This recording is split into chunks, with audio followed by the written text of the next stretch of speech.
Okay, so today I'm going to do what is effectively episode 3 in my ChessUp 2 series, I think, because I did the first episode was an unboxing, which I did some number of months ago. I can't even remember when, but you can check out both of those episodes on my YouTube. I have one on my main channel and one on my second channel. But basically, I did the unboxing first episode, and then I think I played a couple games in that same episode just to try it. And then I did episode 2, which was really short, and I was like half asleep, so it was kind of underwhelming, but then that's it. I don't think I played it since then. And so my first impressions are it's pretty good. It looks good. It feels good. It's a little small if you want like a tournament size board. It's not as big as that. The pieces are okay, but my biggest complaint was about the black pieces. And maybe this is more like a streamer entitlement type issue, less than an actual user thing. But the black pieces, even compared to the other board I was using, like the square off board or even just normal boards, they're too black, and they're too consistently black where it looks like a blur. Like you can even see that now, but it's especially bad if the camera's like at eye level, like where it's more flat, like how I was doing it before. So when you looked at that, if you look at my first 2 videos, for example, those first 2 episodes, the black pieces are like a blur, so you can barely even see them, and they kind of blend in, right? So there's something that's more distinct with how some of the pieces look. It doesn't matter so much with the white pieces, but I swear, like, you could not clearly see the position of the black pieces just because they're sort of all blurred together, and it's like one solid black color instead of like there's usually like a little different tint as you go to certain parts of it, or somehow the size of it makes it look like that, or it's just too black instead of like a little lighter shade. So that would be one issue just from the camera and content point of view, which you might think, oh, that's not a big deal, or they shouldn't think about that when they're making it. But it kind of is relevant because in this day and age, there is so much stuff like that.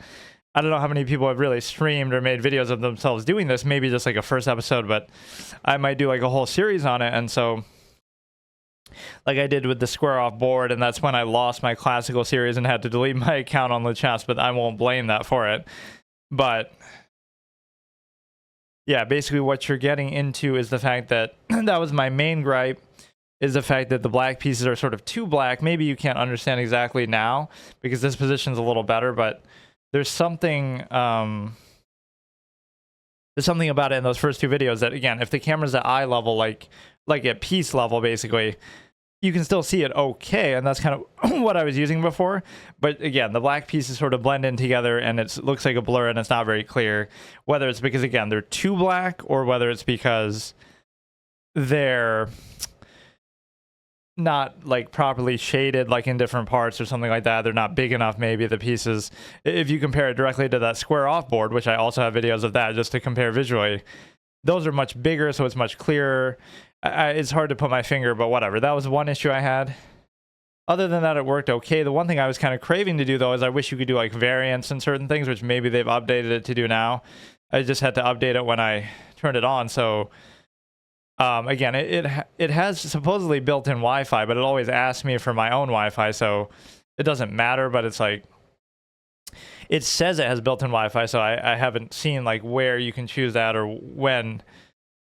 It doesn't matter for my purposes, but just as a feature, you know, it'd be interesting to see how well that works or where you can use it. Or, you know, I joked like I'll go to the Amazon jungle and try to use it there or something, some remote stupid location. But yeah, we'll do a little mini series on this. So the main things I want to do with this are, I'll bring back my Permadeath bot challenge, which I was just using the art for that, obviously, as we started the episode. So the Permadeath bot challenge I had done before, where I play every single bot on chess.com. Obviously, we're going to do chess.com, but you can use this for Lichess. Unfortunately, chess.com has throttled the other boards, though, like the square off and stuff, where you can't find a match on chess.com very easily through them. So even though you can use this for Lichess, even though this is associated with chess.com, you can't use those other boards very well anymore for... That's maybe part of the reason why I bought this, because my square off wasn't working anymore, but also just to try it. So I never tried the ChessUp 1. Right, this is the ChessUp 2. I can't remember exactly when I got it, but it's been a while. And again, I did the unboxing, and then I did the 1 episode, and I never made like a consistent series out of it. So yeah, the Permadeath bot challenge, where I go through every single bot until I lose a game, and then it ends. Either I beat every bot, which isn't going to happen with some of the Grandmaster ones and stuff, but or if I lose, then the series ends. Right. If I draw, I still survive and get to live to fight another day, which in chess can be a real lifesaver because so many games are draws anyway. So I had lost to that Anna Cramling Halloween special one a couple years ago, I think. Right. That was when I did it last. And so I lost to some 1800 rated Anna Cramling Ghost version, right, for Halloween special. So we can do the permanent bots, and then I can do unrated games against random people, or obviously against viewers, but I won't do rated games because I did fail my challenge on here, and maybe it's been long enough where I should bring that back, but it feels kind of like I wanted some unlock condition for it. So somebody even got confused in that second episode and complained about it in a comment, like, oh, he's saying that you can't do rated games, but I wasn't talking about the ChessUp itself. I'm talking about my own personal series, my permadeath stuff that I do, because I failed my challenge on here. I was able to not, you know, I can't even remember now, but I had to get to like 1500 by a certain day on here on chess.com, and I failed, so I had to delete that. And then I failed on the chess to stay at 1700 and above, right? Like I fell below 17, so I had to delete that. So now I'm still allowed to be on here, but I can either do variants, like my name would suggest, the account name Chaturanga only. I can do, even though that's not variants only, whatever. So I can do variants, like my Permadeath variant gauntlet, which I never even finished. You know, at least the bot one, I did lose one, and then it's basically over at that point. But again, so I play the bots until I lose, then that series ends, or if I beat them all. And then I do the Permadeath variants, which I don't think you can even do on here, unfortunately. And then I can play random viewers unrated, and I can play random people unrated, but I'm not going to play rated games because, like I said, I did fail under that challenge that I did, which is fine. So let me look at some of the features even on here. How well does this work with the glove? I don't even want to use the glove. Let's go back. No. Go back for a second. So thankfully the battery is pretty charged. I just kind of did this on a whim. The main adjustment, I'll say, is the camera. So it's on a stand now, so it's much higher up and it's looking down. Whereas before, like I said, it was at piece level, basically. So this idea I even came up with because I wasn't sure how to really show these. Even when I did the square off board and other stuff, I never really knew how exactly to show the board in the best way. This seems good because I even saw this in the ads for the ChessUp that you sometimes see on YouTube. I'm just watching random videos, not even anything related to ChessUp, or like anything related to chess, I mean. But then you see the ad for it, and this is how they show it, kind of, right? They'll show it at a more elevated level, because I was wondering, oh, if the black pieces are so ugly and such a blur, how does the company themselves show it? And so they show it at this sort of elevated angle, so this might be better, right? Basically, I came up with the idea based on those ads that I've seen, just randomly, that, okay, if this is how the company themselves shows it, I may as well do it. But no, I never recommend for people to necessarily buy stuff like this. Like, it's okay. Might be a nice little Christmas gift for somebody, but it doesn't seem like anything mind-blowing. The one thing that would put it over the edge is if it had that magnet feature, which some of the more expensive ones do, like $800 Chestnut Evo or something. And that one, you know, when your opponent makes their moves, it'll move that automatically. Right, and so that kind of a thing. But for this price point, you wouldn't expect that. So again, you have chess.com, you have 2-player, which would mean like local co-op. Let's just run through the options. You should be able to see the screen pretty well too. This angle is much better. So I do, you know, I wasn't too sure with that. Like I said, the angle, that was best, and I would always do it at surface level. So like I said, I copied their ad to show like, okay, this is how they do it. So I'm using a stand now. And the cool thing with this camera setup is like I could use this for a lot of different things, like anything physically in real life that you want to show. It could be like a puzzle. I was doing like a Rubik's Cube the one time with my other shitty webcam. So it opens up certain possibilities, right? Like anything like this that I could do like a card game physically, but I mean, do they have stuff like that? Like this equivalent for a card game, like you have a mat, and that mat allows you to play Magic the Gathering. There should be something like that if there's not. It allows you to play it like they do in Yu-Gi-Oh! With the VR, like in the show. Like you put down your card on the mat or on the board, basically, and it'll summon it in the game, like online or whatever. Right, so you can use your physical card collection to play card games online or something like that. Yeah, there's a bunch of shit on my thing. I don't know, there's a bunch of like debris and dirt or something, but yeah, I haven't used it in months. So yeah, you have the different time formats you can do. I'm not going to do rated. right? You can change all the settings here. I'm just going to kind of show what you can do because I don't even remember. Maybe they did update it since I last did it. So you have the bullet formats, which probably wouldn't be too good on here because, again, you're going to have to move the pieces super quick. You could say, oh, people do that in real life, but the difference here is you have to move, you know, you have to move your opponent's pieces too. Blitz, so, and I don't like those formats anyway. I like classical actually, but I would probably do 10 minute here just for the purpose of, you know, being able to play more games or something. But the 2-player would be like local. You could play, you know, sit at the chessboard and play with myself kind of a thing. Play the bots, and so I would have to find, what is all this? I don't know. AI strength. Wait, well, why don't you get to choose the... Oh, those are like not the chess.com bots. Those are the bots on the ChessUp itself. And I might call it square off by accident because I was doing that before, like, because that was the other board that I used, which was like the rollable E chessboard or whatever. Board editor. Right, checkers, which I didn't see this before at all. The chess, which we messed around with too. It always says you don't have to use the app, but then it makes you use the app for the initial setup every time like that. But trying to get a better position for my mic too. Oh yeah, that's one difference too. I have the Shure MB7 on a stand on a table next to me too. Like, this setup is so ridiculous if you were able to see it. Whereas before with this, I was using the Rode wireless mic that I was holding, what I call like the content creator mic with a little fluff and stuff on it. So there is checkers, which I don't really get even, but like, in what capacity are you playing checkers? I don't know. 2-player force jump, I guess it's just on, not really on a website, just on the board itself. The settings and need help. Now, if I show settings, is it going to dox me or something? Like, it doesn't matter, but let's do, again, we'll start with the bots, I guess. Or I could just play a random player. I mean, okay, let's see what we get. 10-minute gameplay. No, but wait. I play as random. Make sure it's unrated. Okay, let's just play a random game like this. It could be online against a random player. And so I don't know exactly how to position the mic, honestly, because I don't want to have to keep like leaning over to an angle. I don't know if it's...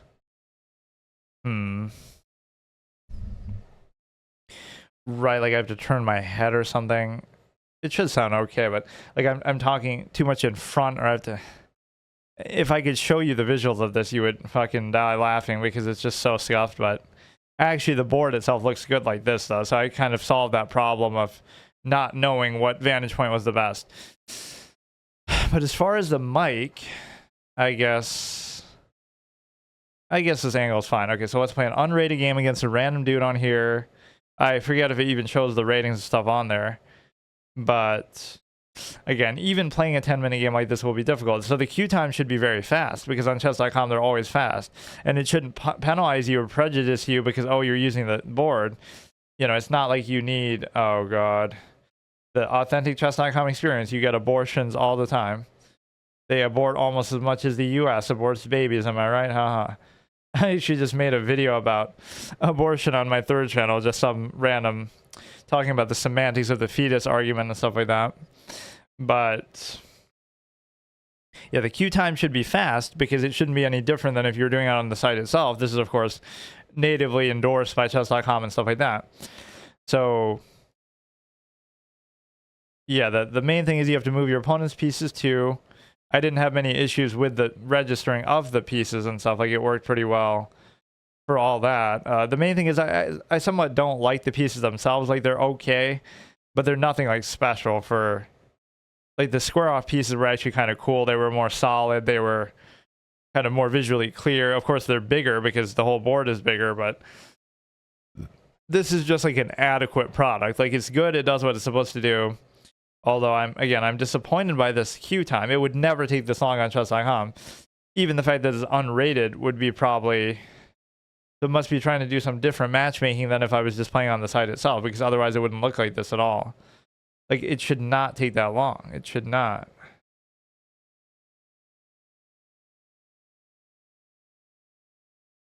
But no, this is a very unique form of content. Like, how many people have really done this or done it as this consistent regular series? There might be like one video again that somebody does is like just to try it out or to review it, or ASMR on here or something. I've seen something like that. But to actually do it consistently is pretty unique, and that'd be the kind of thing you would do if you were trying to chase views or something. Not this specifically, but like whenever something comes out, I could do it here and do an unboxing and show it off. I do things kind of more. Oh, here we go. So I get to go. It's gonna mess up all my perceptions too if I'm not used to looking at the board like this. I can't tell if it's showing me to move 1 or 2 though, because the way it's like kind of faded there. Like I'm forgetting my own way of playing just because of the way I'm looking at the board. What? I'm honestly already flabbergasted. What do I normally do as white? I don't even know. Like you could say, oh, I sort of do the same King's Indian thing, but I sometimes don't. Effectively, whatever that King's Indian structure you would call it. So I had a little trouble registering there, but that might be my fault. But no, it does definitely mess up your concentration a little bit from the perspective that you have to worry about your opponent's pieces too, but I shouldn't really complain about that. And this guy's 1200. And it doesn't matter because it's unrated, but it's kind of good that it matched me against somebody similar rating. And so now, but just remember, kids, don't take online chess too seriously, because we just had a tragedy happen that I'm not going to blame, obviously, rest in peace, Danya, but I'm not going to blame that entirely, but there is a sense of like, okay, there's a lot of issues with online chess. So maybe the lesson from that is just don't take it so seriously, just play for fun and, you know, leave the serious chess for over the board and all of that. Like, it doesn't have to be. I must admit, this angle really fucks with me because I've never really played like this, right? I think I always had it. No, maybe I did. I guess I must have. Yeah, some of the other ones I had done at this angle, but it's very different looking at the board like this. I'm already making excuses, but it's really not an excuse. It's just I'm actually forgetting what I normally do. Like, I'm kind of baffled by that. Whatever it is I normally do, I cannot place it or visualize it with the way the board looks right now. That's crazy.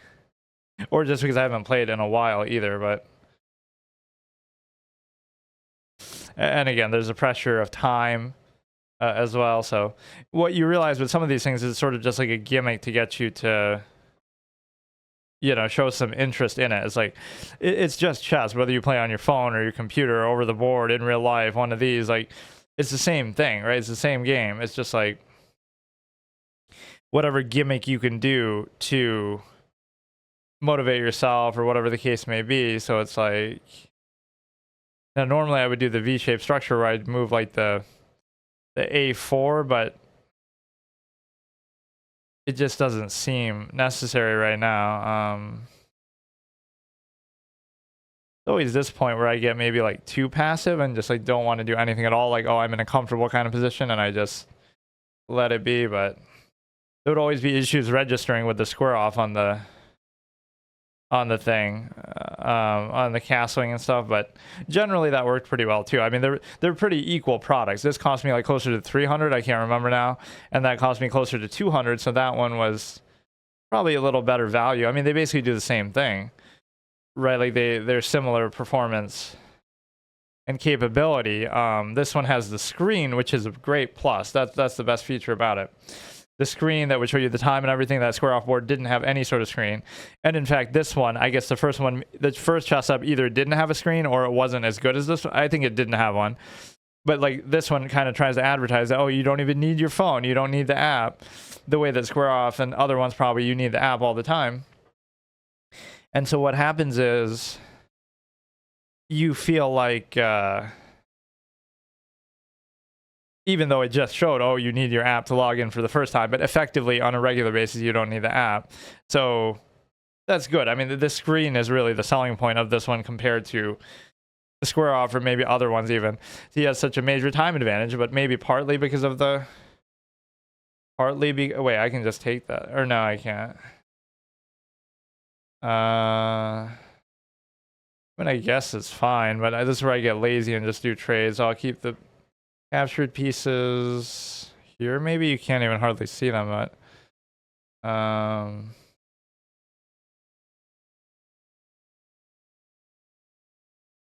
I thought he would take with the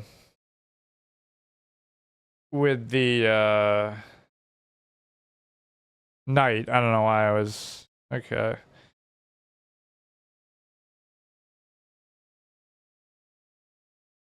I don't know. See, at this point, I've become kind of aimless, and it's kind of just my defensive nature coming out. So, it goes down here, which seems kind of like a random move. Threatening the knight, which isn't covered. Threatening the pawn there as well. So almost the best move would be to bring out the queen. Bring back the queen here. What was I gonna say? The only thing that's uncomfortable about this position now, like I sort of solved the camera issue, is I don't know with respect to the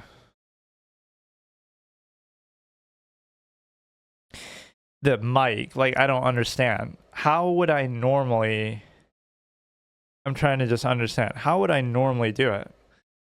Hang on.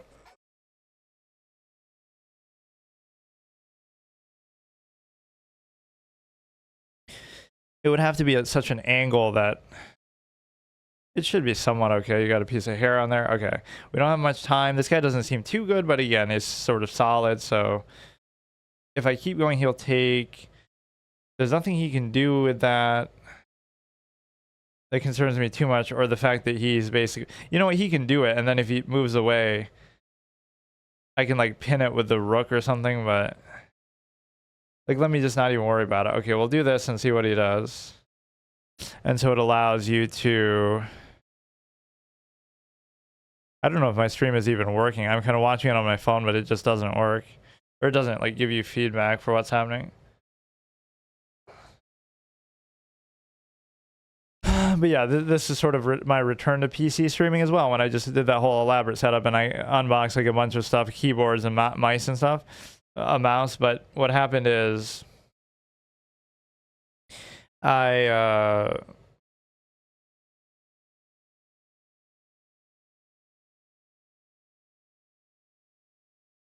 maybe wasn't a good move, because now it opens that file for his rook rather than mine. Like there's no reason to do that. But no, like I'm back on PC now, but I'm not really using the PC in the process of doing that. I don't know what's going on. Like, oh, if he takes, then he can just take that pawn for free. Like I made these sort of sloppy moves. Yeah. Just like in case I thought he wasn't gonna notice that.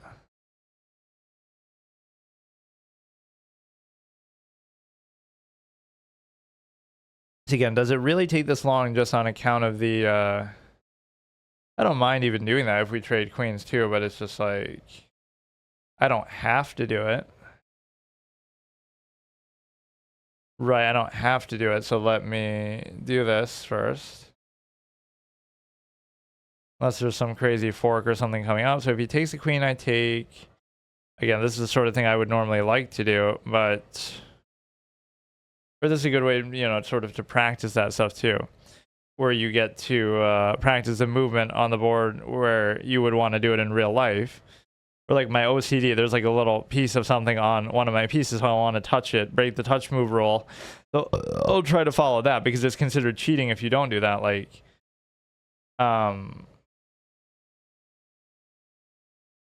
it's considered cheating if you move the pieces somewhere that they're not going, like while playing online. So for example, you have the ability to, oh, I don't know. Like if I move the pieces freely, that helps me cheat calculation, so it's technically cheating. It's only legal if, okay, I'm only going to make the moves that are actually happening. Like, first of all, this guy's pretty fast, regardless of my commentary or having to move his pieces too. So I'm fine with trading that too. And then, okay, dude. So he's up a couple pawns just by virtue of my laziness.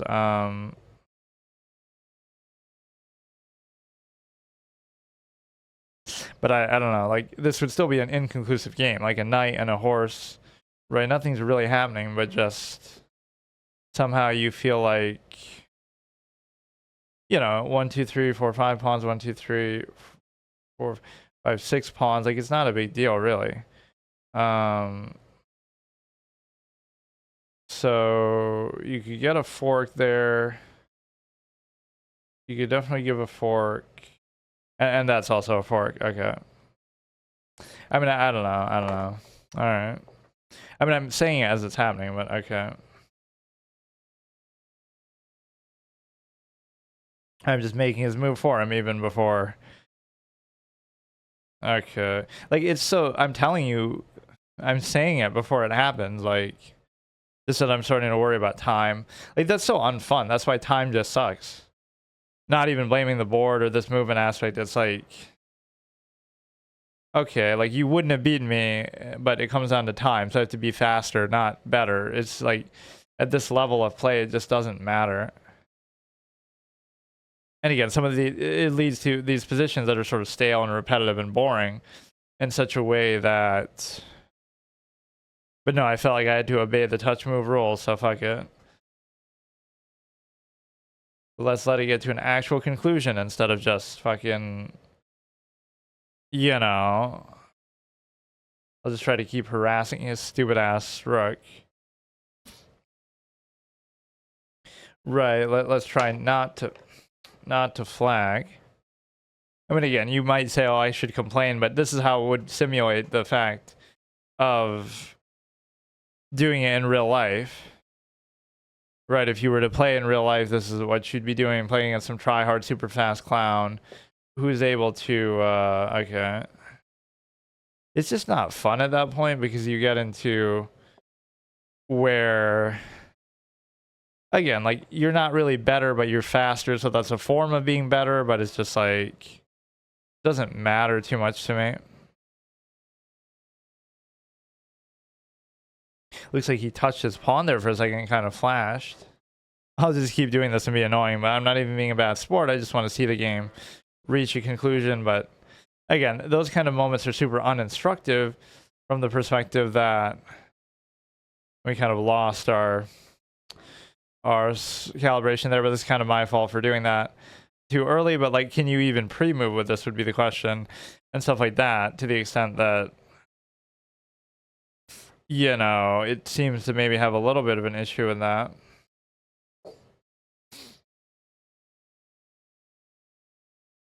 See how annoying you can even be if you just keep doing this. He could even just let it go for that, but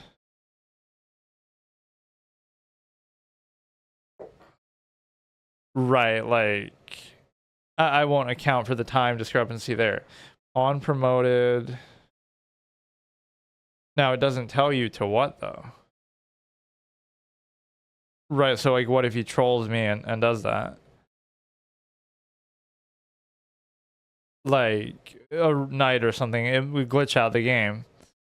Because it didn't really give me good feedback as to what it promoted into.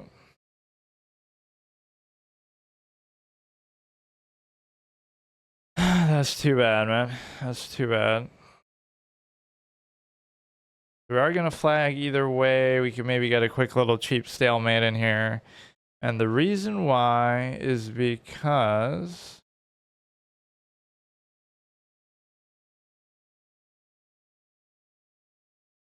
Okay, so we lost on time, perfectly fine. I'm not gonna blame this too much. I mean, again, the guy was fast, and I generally have trouble with time anyway, but let me... I almost don't want to do the bots just yet, but we could.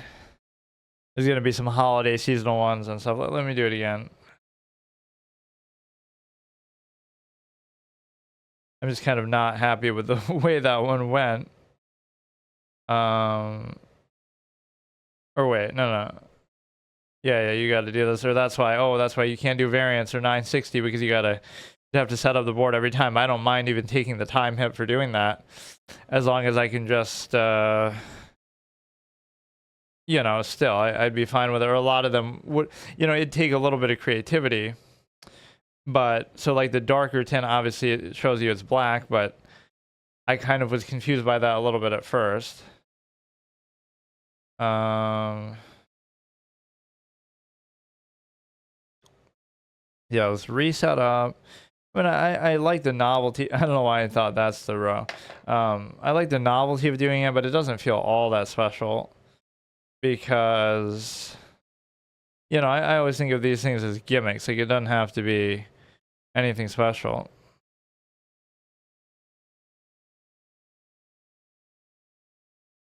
Right, like if you want to play chess, you can just fucking play the game. Why do you need all these kind of gimmicks, right? Just because I'm trying to make it more interesting, maybe to compensate and distract from the fact that I'm not very good or something, or to try to motivate myself to, you know, how many tricks and things do you have to do to motivate yourself to take it seriously? But arguably you could say, oh, it's a distraction, but it's actually not bad to give you the sense of trying to see what it would feel like to play over the board, in the sense that, you know, it's the closest you're going to get if you don't actually go to over the board tournaments and stuff like that. This is the closest you're going to get. So like, would they let me do this if I was doing a tournament or something? Like, first of all, I don't know if you can do tournaments on here, but second of all, if you do, do you have to show your face cam, or you can just show the board, or what would you know, really have to show? Right, like, could you get away with being a no face cam Andy? Or some of that PogChamp thing is going on. I think that Sardosh guy is always in there. There's going to be a double taking opportunity here. He takes, I take, he takes, I still take. He does that, it's kind of annoying.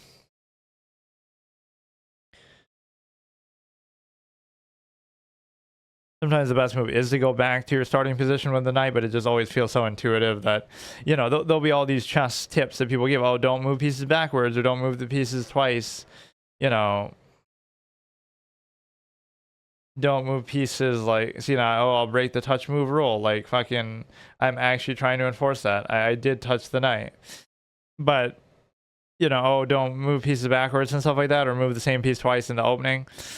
But it's a situation where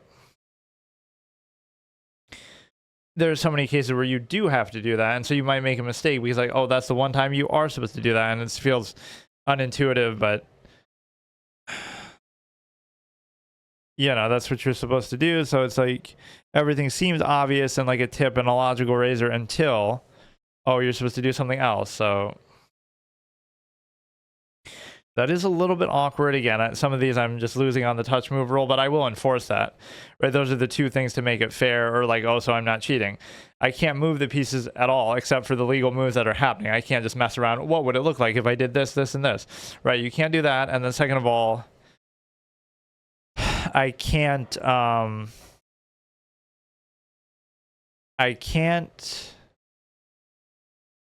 I have to follow the touch move rule, so I just have to be more careful about that. So in a certain way, you are training yourself to, you know, be more tournament ready with that mindset, because you would be sort of, this is better practice for tournaments than playing online, obviously, would be. But yeah, let's take online chess less seriously and just have fun with it, so that all these big streamers and big personalities and stuff, it's not as much of a drama. Even, again, I get the Cramling thing, people want to scapegoat him, but it's a bigger issue. I think just online has a lot of issues, and so that's just a manifestation of it. So it doesn't mean online chess is bad, but, you know, again, treat over the board seriously and treat online for what it is, that it can be fun, but don't overdo it. And, you know, don't take it so seriously that you just, you know, I don't know if this is a viable move when, like, with the queen, almost that could, well, I don't know. You can't raise it, or I take. If you don't raise it, okay. You still can't take, though. That's the thing. So if I could put another piece of pressure on there, or if I could try to, I almost touched it, but I didn't, the knight. The There's no other pressure that I can put on there, though. That's the problem. Right, there's nothing I can do.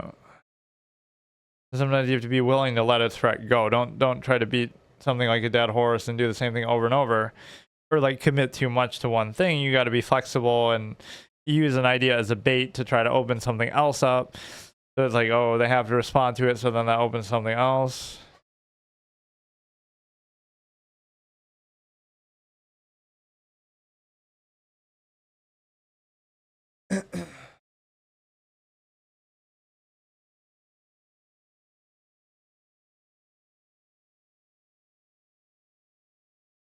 This guy is at least a little slower. And his icon, or like this screen problem can be a thing too. The screen is facing the other way, which makes no sense because, I don't know. I don't think you can manually switch it too either, but, or it's like based on whether black or white, but whatever. So, see, I just take these trades sometimes too uncritically because that's my pink flamingo system that I created and talk about. Is like, okay, you want to just simplify everything. Like, I should do that. I'll go in person and, you know, teach people, do an event in person. Wait, why did he do that? Do an event in person, and it's like, wear like a shirt with a pink flamingo on and stuff like that. To kind of display my, see, now I can do it again, but.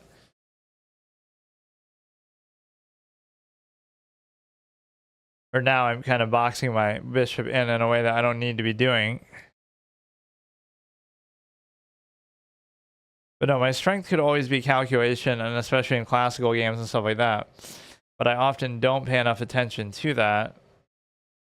So he could have taken my bishop back. I don't understand why he didn't.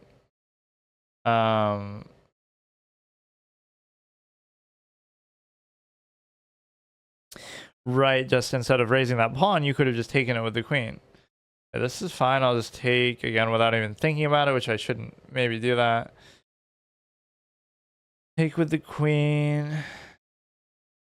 And so now we need, again, all this is ruined just because of the stupid ass thing that I did a touch move rule against the knight.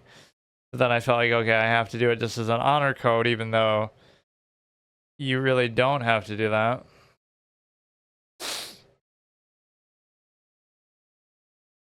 I'm trying to think like how to activate the queen, and I can't really figure it out. So bring the knight.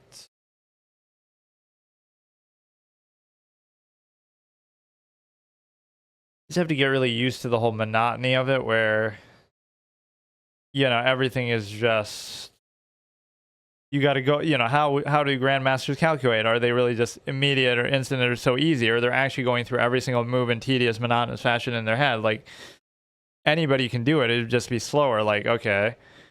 And you have certain, you know, borrowed knowledge, breadth of ideas, but still, it's like anybody can do it to a degree. And so, I don't know, it just doesn't matter the way that people think it does. Like, just do whatever you want and do whatever you want, but like, you got to sit there and actually go through the tree of ideas in your head. So if I'm black, the clock will be on the, or no, if I'm white, the clock will be on the right side. If not, it won't. It gets upside down. And again, I don't know how to switch it or change it. So, or, oh, I shouldn't touch that with my glove, actually. Fuck. No, but it has like a little sticker tape on it. So fuck it. We'll just double take onto here. So much of low-rated chess is just like basic nonsense because, you know, you don't have to exert yourself too much. So it's kind of a bad thing that you,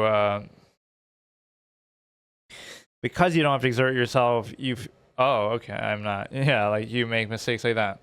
But no, what I was trying to say is, like, I'm not even looking, you know, I'm not even, but this is what it teaches you the wrong way, like the whole, that people care about faster time formats, not that this is really too fast, but that they're playing blitz and bullet and stuff. Like, why is that? It's nice and it's flashy and it's cute, but it's not a real thing that you should be worrying about. Right, when you don't know what you're doing in the first place, why would you want to try to speed run it and stuff like that?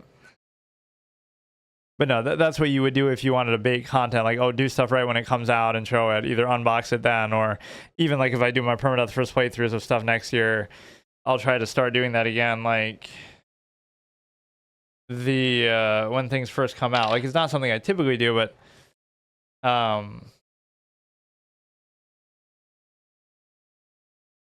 it's not something I typically do, but it's a situation where I could try to do that. I was doing it like at the end of last year, where it's like, oh, Permadeath first playthroughs of new games that had just come out.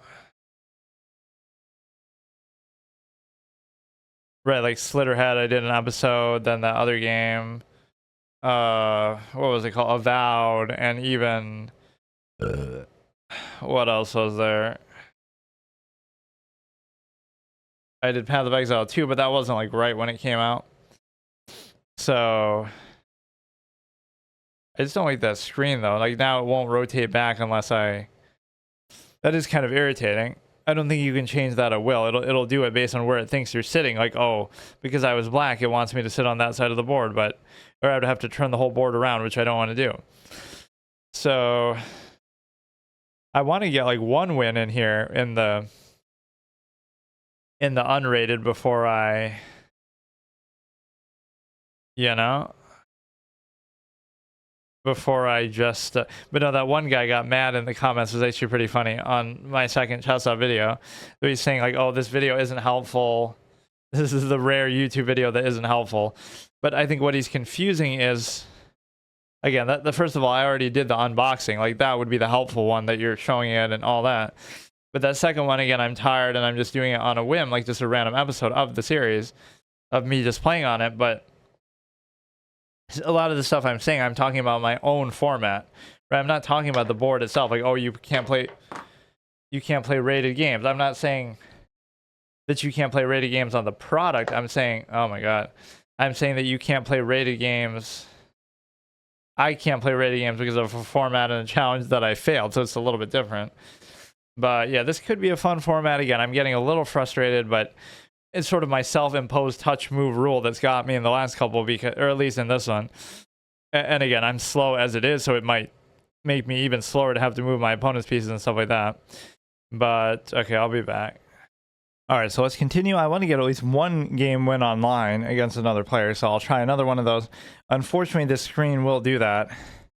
Even though I was saying this position seems better, the one thing I can't control with it is the, you know, if I'm playing as white, it'll be in the direction of the camera. If not, it'll be the other way. There's really no way around that. So let's play one more. Hopefully I win this, and then I'll play against the bots and actually do what I was kind of trying to do with this. So once again, the screen's going to be in the wrong direction. But yeah, let me take this seriously. I always think like, oh, talking isn't going to hurt me, but like commentary and stuff doesn't distract me, but to some extent it can.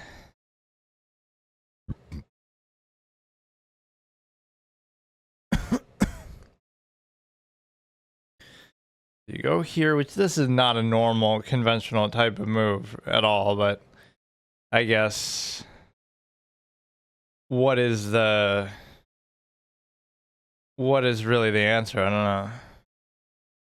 If I move that pawn up on whatever, here you go, they would take, I would take, they would take, I would take. Like, I think this is a valid move, but if not, then what happened? Did he must have well, you know, even if I can't pre-move, he can pre-move.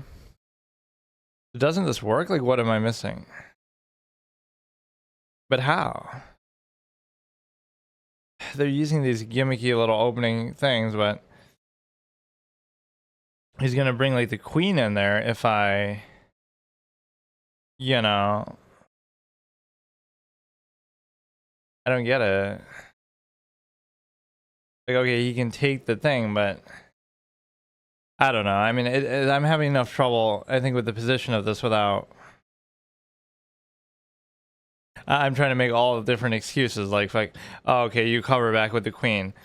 Like, look, I'm not making excuses, but whether, again, I'm already slow or the position I'm not used to looking at the board this way, right from this angle, or, oh, I'm having to move their pieces so it takes longer or whatever, which none of that is really legitimate to say, but you can't even get through the opening in peace, right? That's what kind of triggers me. Like, I'm not even trying to do anything. I just... Right, like, I'm just trying to... Let me get through the opening in peace and just do this. And I don't mind the trades, but... Okay, I didn't place that down maybe all the way. Register the check. Like, if you try to move too fast, which you might think, oh, just don't do that. But sometimes you want to do that because... Like, how are you going to clown me in the opening, man? You're a clown yourself. Like what is this? Who are we playing against? 1362, like, I don't care. I don't care. I mean, it's so dumb. Like, I cannot get through the fucking opening in peace. Like, I'll sit here for 5 minutes then in the opening and... This is how you know you're returning to chess. Oh, I forgot that fucking 1300s try to troll you in the opening like it's a big deal. Like, I don't care, man. Okay. And look how fast he is. Like you tell me he has 9 minutes 30 seconds and he's played through this opening. You tell me this guy hasn't studied. You tell me that with a straight face. Like, oh, he's just smart. He's the next Magnus Carlsen. But even Magnus had studied at a young age and had his dad teaching him 2000 FIDE player. Whatever. It's like, dude, don't insult our intelligence to act like, oh, you know. And again, there's no shame in that. You can study as much as you want. It's just, don't give me the impression that it's the same borrowed knowledge fallacy you see with a lot of stuff. Like, people want to act like they're so smart or something. It's like, okay, I can't even do that. I don't care. Right, like, it doesn't matter. Study as much as you want, but then compare yourself to the big leagues, the really great players. Don't do this and then pretend like, oh, look how good I am, look how smart I am. Like, what is this shit? Like, look at his speed alone. I have 6 minutes, he has 9 minutes. Like, dude, this is why I failed my challenge on chess.com in the first place. But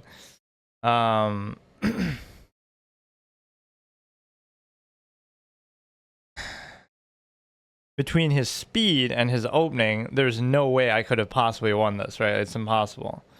So, like, even though I maybe could have done a little bit better, arguably, he's really going to go all the way here and try to pin it this way, but you go down, give a check. Or wait, isn't that some sort of mate? Because that's actually mate. Okay, I mean, again, can I analyze on here? I guess you can't do that. Like, whatever that guy, dude. Okay. It just annoys me because of the disingenuous way that people treat it. Like, I don't know. I got to take my time more, but I'm already slow. So it's like, you study for years and then act like you're smart. Like, go ahead and do it, man.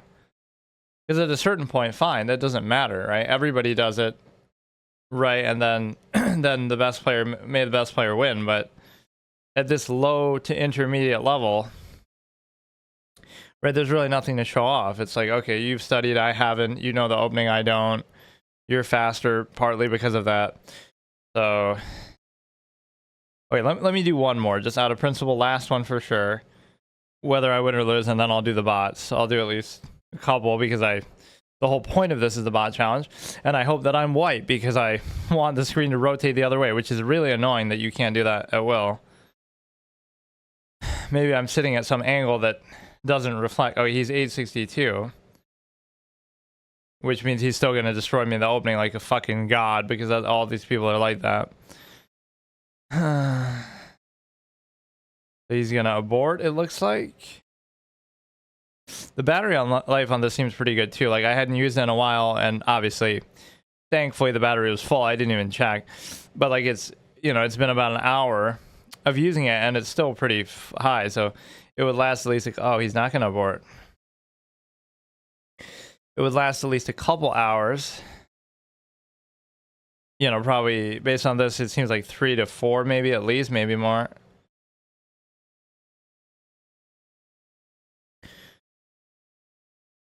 Yeah, the screen is really the asset of this one, that it makes it so convenient comparatively.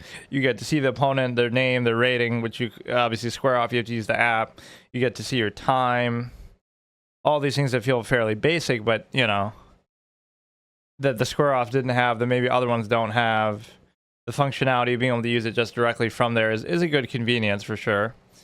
So, yeah, I definitely respect it, and I feel like, you know, we'll be part of this next generation. Like, oh, some grandmaster will be doing an interview 10 years from now who was like a kid who got this for Christmas, and like, oh, if that thing helped me feel motivated to improve and study or something, like, we'll attribute it to all these stupid things. The same way the older players would say, okay, it was like a chess book or something that we did. So you can do the knight covers knight, which is maybe a little bit odd, but, you know, just to deal with the pin. And then, like, we keep getting fucked up in the opening, which is really triggering because it just shouldn't even matter. But, or see, I almost slipped and moved it somewhere else. So if it registers that, we just have to deal with it. Of course, if you mess up your opponent's move, it doesn't matter. You still have to... No. Oh. Okay, I can't do it. Because I'm trying to honor the touch move rule, and I can't play like this. He didn't even take advantage of it, but... I gotta just really rethink my whole... I'm trying to honor the touch move rule, but you can see how it just fucks me there.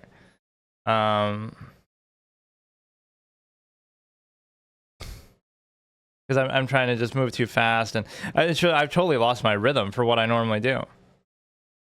Or was that maybe the bishop wasn't open to that? I don't know. I'm not even paying attention to what's happening in the game.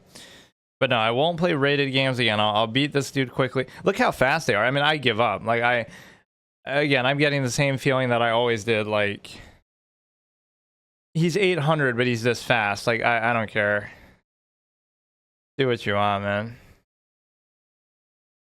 Like, because speed is a byproduct of something else. It's not like, oh, look how just smart you are, how good you are, right? You obviously have some borrowed knowledge basis at work, you know, studying, knowing openings or whatever it is that helps you do that. So this guy should be able to beat, even though I think I already just made that fatal mistake with the rook, but it didn't matter because they didn't do it, or maybe the knight was in front of that there and I just didn't notice that. The one thing I haven't done in these games is get the V-shaped structure like that I should always try to do.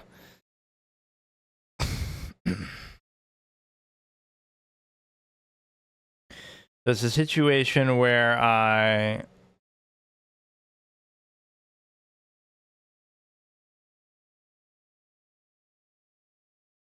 again, some of these games, it has come down to time a little bit, in the sense that,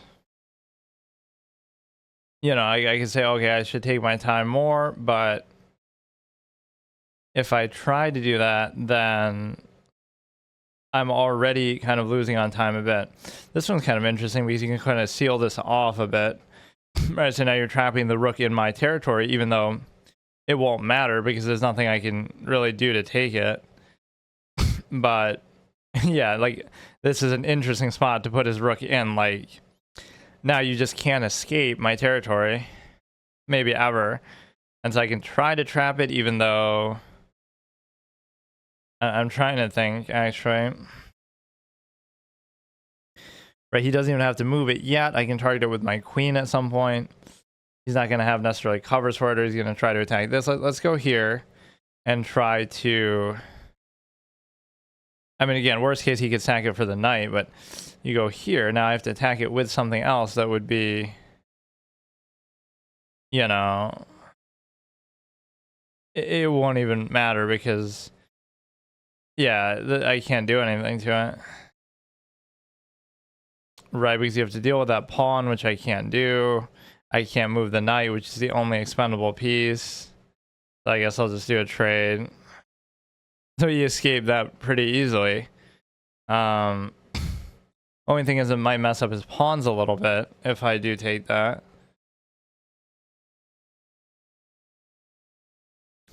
Put this down, but yeah, it's pretty comfortable. It registers pretty well. It's just a few inconvenient, uncomfortable things, but generally it's not a bad product. Or maybe that comment is one of the people who owns the thing, who makes it. But no, I don't mind the chess.com affiliation that it has. In some ways you could say that's good, but just the way it throttles the other products is a little bit questionable. They're trying to openly monopolize it. What did he even do? Wait, what did he do? Or, oh, never mind. Alright, so we'll try to take here. He's not putting much pressure on anything here, but is a situation where I could just take this, actually. Oh, fuck, I dropped a piece. Damn it. There's double covering there. And I could go back here. I don't have to take that pawn. It just seems like a sitting duck. I could also put the rook on there. But it's not like he's not going to be able to adequately cover it, so it doesn't matter too much. Right, so let me just ignore that, go here. Right, we've seen some Octopus Knight opportunities, but they haven't really been true Octopus Knights because they don't last the test of time here. That probably isn't a good move because it could mess up my pawns, even though I do want to open that file. I sometimes am too greedy with that. In fact, you can auto just give up a pawn. Right, like I'm just making stupid moves just to expedite everything. Now, arguably, I should be able to win that pawn back now because of the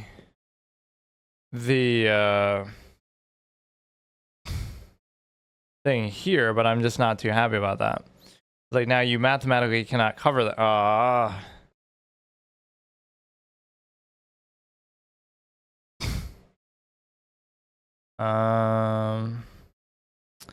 Yeah, see, it's easy to, or you could have just pushed the other pawn too.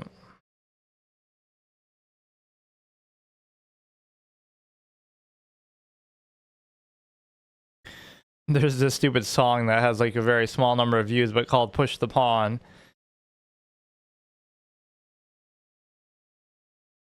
This is just like some little meme-worthy video, but I don't think it ever caught on.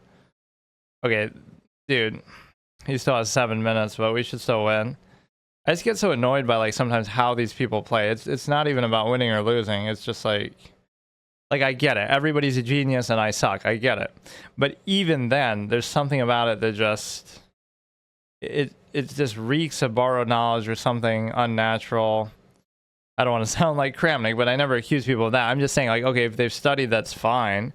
And maybe I just should too, and that's the lesson. This Dinky Knight isn't going to do him much good, although sometimes it's better in a singular sense. Like, oh, a bishop pair is so good, but it doesn't matter because you... What? Wait. What is that? What's happening? Why are we getting flashing lights, and how is this even happening right now? What is going on? Why is it doing that? It's flashing on its own. I don't know why I wasn't processing that he could do that. I don't really understand what's happening. Now he's going to promote a pawn somehow in a way that just doesn't make a whole lot of sense to me. Now, if he does take one of those, though, I can take this pawn back. So, in fact, I can already take it. I can already take it because he's going to, you know... But you could ignore that and take my pawn instead, which might be the better move. But it's a situation where I... You know, okay, I'm fine with the trade. And then you go here. Maybe this is some psychological thing. Like, does doing this make you feel cool? Like, oh, look how cool I am. I'm a 1200 rated clown on an inflated website compared to real life, and I'm playing on a real board. Like, it gives you the... I'm a paper champion on a plastic board. Like fucking, it's some weird ego thing that like, oh, you'd feel cooler doing it on here than anything else. Now this almost forces the trade in the sense that, because if you don't, then I'd take the pawn. Okay, I'm done, man. I don't know, man. I guess I'm just not. Yeah, I can't do it. Like, I gotta just get back in some sort of rhythm. Not saying I'm even that good, but I just can't play like this. Yeah, I'm not blaming the board per se, but I haven't played in a while, just like in general. And again, the way that people play just pisses me off because, I mean, it's an 800 rated player. Like, what are we doing here? I don't know. I just either underestimate people or I'm getting distracted too much, so I'll just try to focus. Maybe I'll do one more. I'm gonna get hooked on doing this. Forget about the bot challenge. Yeah, the feel of the pieces is okay. Like, they don't feel too cheap, but they're obviously not anything special either. Okay, let me do another one. Basically, I'm doing it until I win a game. I'm not too happy about it, but let me just try to concentrate one game. I don't know why this is so bad. Some of them have been, okay, the touch move rule that I'm trying to enforce, but oh, I'm losing because of the touch move rule that I'm enforcing myself, or I'm losing because of having to move their piece, or I'm losing just because I'm not used to the angle or the position, or I'm losing because I haven't played in a while or something. Like, I'm, could make all these excuses, but okay, let's just see. Who is this guy and how can he possibly beat me in the game? And the answer is he really shouldn't be able to, but we shall see. Like, all we have to do is just try to castle quickly. They're going to be doing some opening trap of some high caliber that I'm just not happy about. And I don't know. Like, what should be the downside? Okay, if you take, so what? Okay, you take... Like, in the opening, you just don't want to worry about it, but people obviously are trolls and tryhards and stuff. Like, that's it. Now you can do whatever you want. Now I can try to get my V-shaped structure and stuff like that. Right, I'm not too keen. Oh, man. Like, I can just bring my bishop back. Like, I don't even have to worry about it. Right, even though this is probably not a very good move. Like, just leave me alone for a second. Let me get settled in, and then I'll figure it out later. Because okay. So let me bring a knight out. And then just basic development. Shouldn't be anything crazy, although his bishop is in such a spot that could be a little problematic because I don't know what's going on. Like, he could pin the thing now, but then I could take it.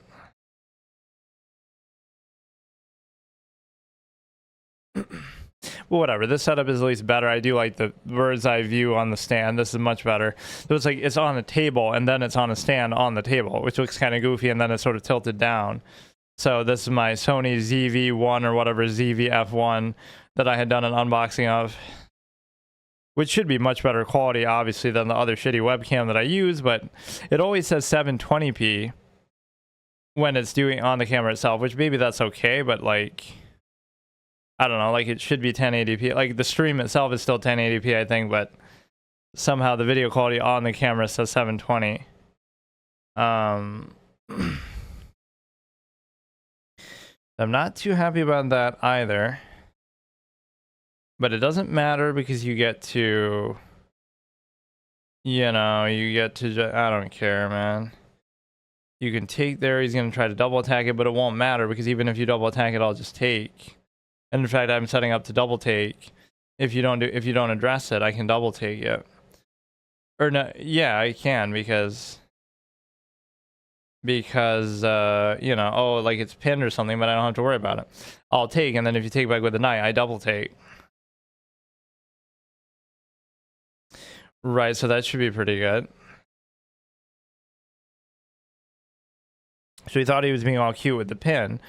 So he's 1200 also, which maybe means he just made a new account and is playing his first game, or maybe he's playing unrated games or whatever, like what I'm doing. Yeah, we get the double take. He can take a pawn or something here. Right, so it's not, or no, he can't even do that. I wasn't even thinking what. So now this should be an easy win, but it's not going to be. So everything is pretty much accounted for. I'm going to have a strong desire to bring out the bishop at this point, and the reason why is because now you can do this move like to h3. I always cheat and look at the board because I don't know notation off the top of my head, but it's a situation where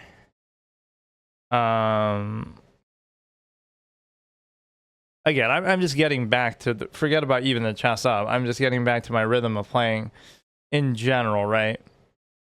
Because I haven't played chess at all in a while, or maybe I played a little bit on those mobile app things, but and that implies like, oh, I'm some great player who's getting back in form, but whatever, to whatever extent that I have, you can understand a little bit of rust, especially the opening stuff.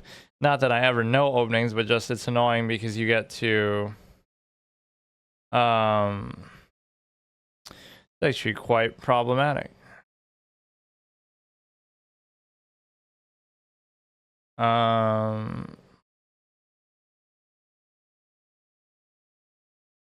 We attack the queen and we get to, I don't know. That move never really works, right? Bringing the bishop there. It always seems like you're going to do it, but then they just cover it with something else, or they easily escape it.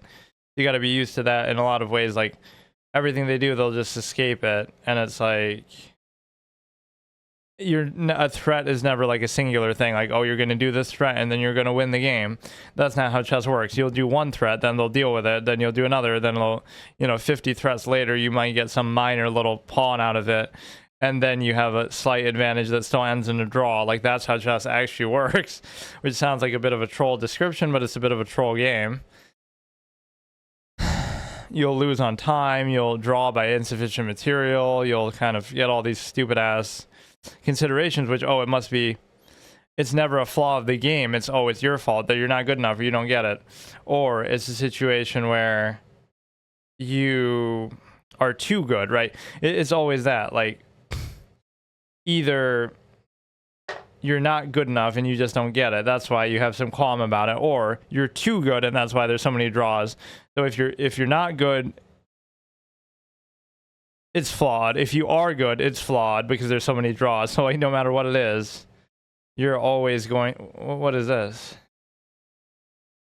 Wait, what? Check by what? Oh. But the thing is, it shouldn't matter because of the simple fact that if you do take the queen,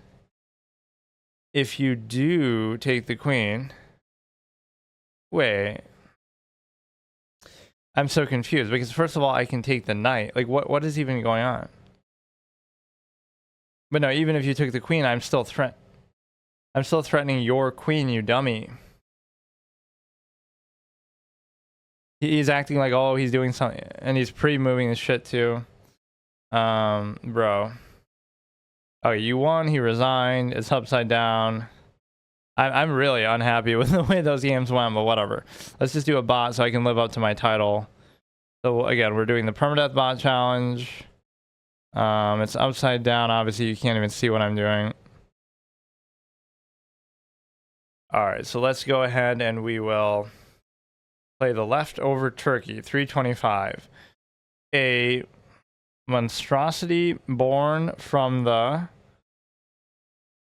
farthest back corners of the fridge. Can you defeat it? Again, it's at such an angle that it's hard for me to read that. Or we gotta reset the thing up. Yeah, this could be a fun series. Again, I'll do this a bit more. Make this a regular series. And so, and again, maybe just use this for other various random things. I don't know what exactly. I've done some unboxings with it. I'm thinking of like real life devices. Like you get like a handheld and somehow, even though it'll be awkward as hell, and I don't know how well it'll record a screen, you know, with a glare or something. Like this looks pretty good because it's not, I just feel like, okay, if I, like let's say somehow I get like some old retro handheld thing or something, right? And I'm showing it, it might have some glare or some visual issues, but you know, with something like this, or again, like the Rubik's Cube I was doing, so anything physically like that I could potentially do. Again, this is the leftover turkey. Again, I'll pick on the low-rated bots first, just to protect myself from losing, potentially, but I can't get overconfident either. Wait, this connection was closed. Please continue on another device. What do you mean? Why would I do that? Even the bots abort, or because, oh, it's too new of a bot, so it'll bug out. Like, I don't understand. And why is it starting soon? Like, it's literally, that's one of the selling points of this thing. Like, oh, you can play against bots. It just did that so that it could be black, or it could be white. Wait, December. It's December. I didn't even see the first thing you said. So unfortunately, it's upside down, and there's nothing I can do about it. Like, that's the dumbest thing about this, that you can't flip the screen at will, as far as I can tell. And I'm not resigning. Okay, let's just do it. But these I could take a lot slower, and that is so frustrating. So what, like I can't show, like maybe I can look that up. There's got to be a way to do it, but visually it just looks like you can't because, let me see. Okay, ChessUp, rotate the screen. Yeah, we have Lori Grinder to thank for this in a way, right? Because she invested, or at least I think she did, in the thing. Rotate. Use a dedicated flipboard button within the game interface. Main display orientation. Manually choose the screen orientation when needed. This might just be somebody commenting that that would be nice if you could do it. But no, here I don't have to worry about time, so I can play it more like a classical game, which again, some of the higher rated bots, I should definitely do that, but over the board time format's great. Normally oriented main menu after powering the board up. When I play as black, the menu is turned to the black side, which is perfect. Once the play is over, the only issue is people often want it to stay flipped after playing black. No matter what orientation, it will be wrong 50% of the time, but you should be able to manually choose it. Include a button to manually switch the orientation. Send it to the team, so they're talking about it, but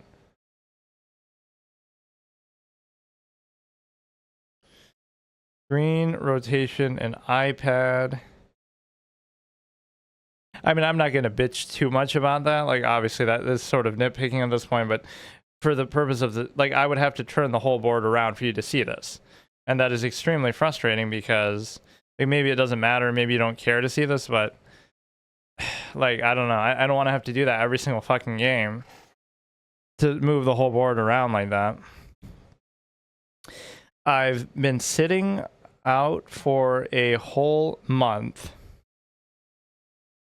It couldn't have been a whole month. Dude, it's been like a week since Thanksgiving. What are you talking about? Bro is being as over dramatic as me. While accurate, I'd appreciate if you... It says it too fast. I can't even read the shit. Achoo. So he doesn't take the pawn. Obviously, it's 300 rated bot, so I can't be too... you know... Can't have too high of an expectation here, but... Also, I have a tendency to get cocky, and even in some of these cases, I might mess up because of that, but like against 1,000 rated bot or something. All I want for Christmas is penicillin. Wetting your beak. Sometimes it goes by too fast, even when I don't make a move. Following the pecking order. I don't know what that means. In this context, we do the en passant.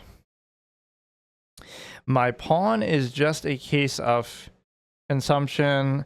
It's called affinage, and it adds to my flavor. Read a book. Yeah, read a chess book. Even a 300 bot is gonna fucking tell me to do that. Now isn't this like... Oh no, never mind. It won't do anything. I was gonna say I could almost trap the rook, but see, I'll just fall asleep and miss something obvious still, because it's so... Like, how is he not taking that pawn still? I just want to continue development, or I should just castle, even though sometimes the whole principle of castling is such that you don't want to do it because it makes it too obvious for them to attack you. Or, oh, I forgot to read what he's saying. I will perish at the end of the month to make this game count. No, you'll perish at the end of this game. I don't know why it sometimes flashes like that. Just something's out of line a little bit. So, oh, that doesn't count for the touch move roll. But wait. What was I even gonna do? Okay, we'll go here, but then you can push the pawn. It's kind of annoying. See, one of those lines just skips. It's impossible to read it in time. Be patient. I have a condition called rapid decomposition. Okay.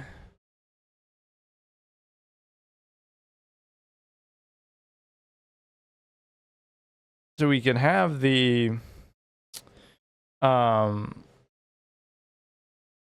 take this, even though there might be some cheeky unleash play.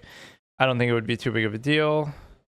He's moving his king in front there, which makes really no sense at all. Like, I could do a weird cheeky play, like I could do something with the knight, and then, you know, you're checked by the queen as well, so I could take probably both of these. If I, you know, take this, and then we can trade the shit. The queen. Or, oh, that's at least good that he can prevent that.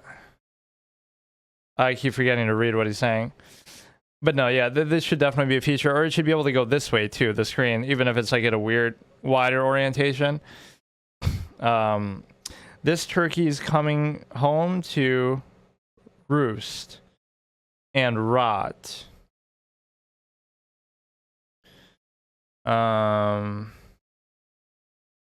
Yeah, like that's one of the selling points that they advertise. Oh, you can play against bots and this and that. So like, if that's going to be the case, then you better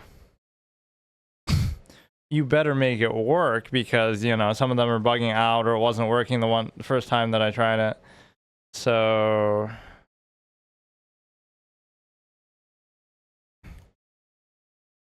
congratulations to Peach and, like, what the fuck, man?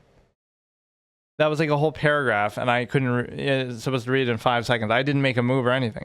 I could have made great sandwich. Your loss. Made a great sandwich.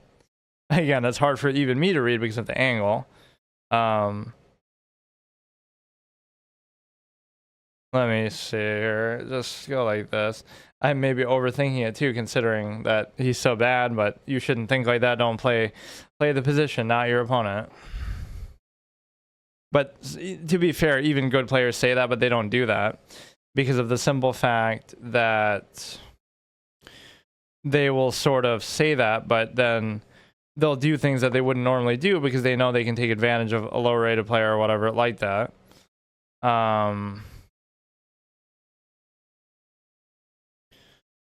You give a check there.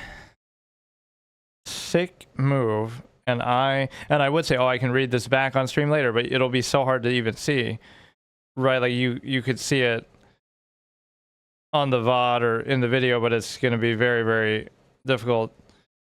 Sick move, and I know sick. I do like how dark some of his lines might be in the sense of whatever, talking about decomposition and stuff. You have another check. It's still not mate. I don't know how it's still not made, but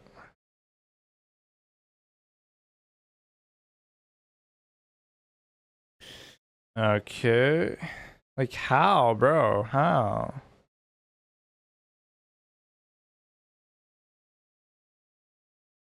I'm usually not good at finding these sort of things because I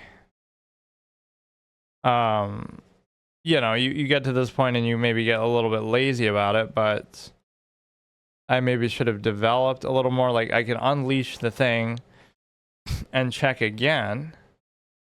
Oh, this may be easier than I'm thinking. Just go here because you unleash into the... You unleash, that should be mate. But how? Oh, I don't know.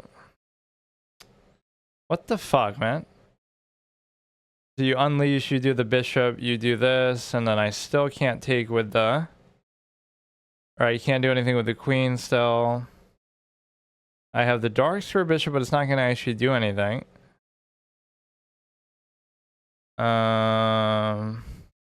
It could still be practiced for these purposes. Like, I still... This is still hard to do. Even though you're winning, you got to challenge yourself to... Don't tell me I'm going to lose.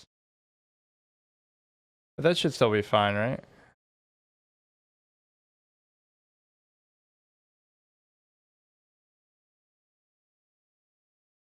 Nasty blunder. Wait, but you just made a nasty blunder. Why did you do that? That shows you, like, I'm still not even paying attention there. Bite me. Okay. Like, this is why you just get lazy. Like, okay, I can just trade shit. Gross my... I can't read this shit in time, dude. Oh, shit. Yeah, I'm totally not in the right mindset to be doing this. Like, I'm playing so badly even here. It's just a matter of... Wait. What's happening?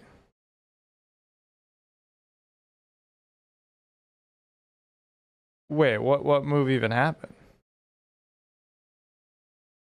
Why is it saying that? I guess you can't see the position that's actually really happening, so... What is going on? Your queen is insecure and must be amputated. Okay, so now it's sort of bugging out, and I don't understand why, because... Like... I don't know what I moved or didn't move. You can't move that because this was pinned. So now it wants me to move this, but why? Okay, so we found our first game-breaking bug. I don't know what's going on. Like, I don't know what to do. So there should be some sort of reset or feedback now because I don't know what's going on.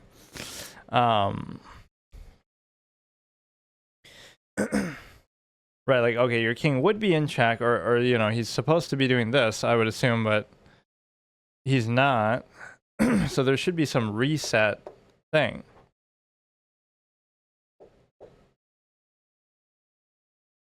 So, like, I made an illegal move, and then it just breaks. Like, it's not going to acknowledge what's happening.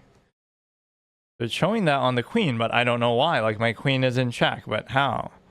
Or it's, like, an illegal position, but I don't know how.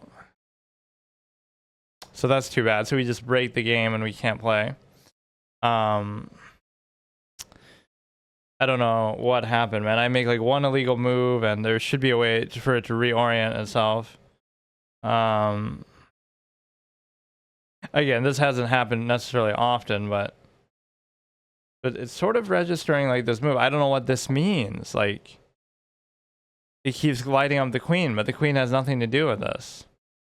I mean, this wouldn't count as a loss, obviously, but I'm not too happy about it because I can't do anything.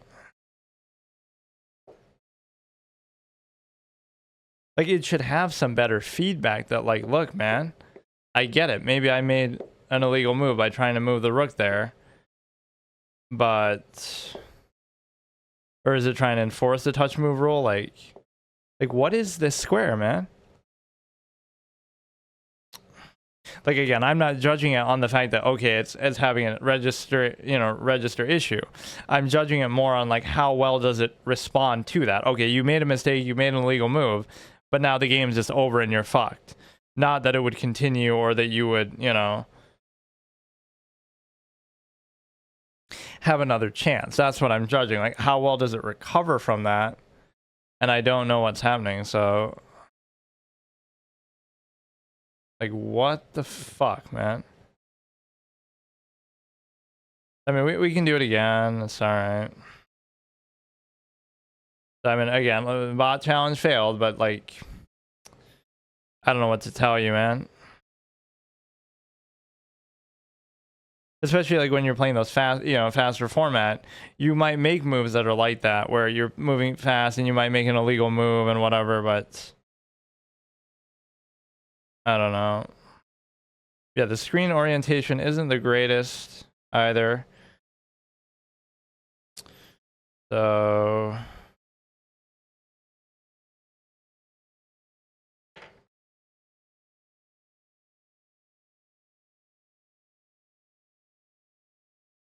not too happy about that, honestly.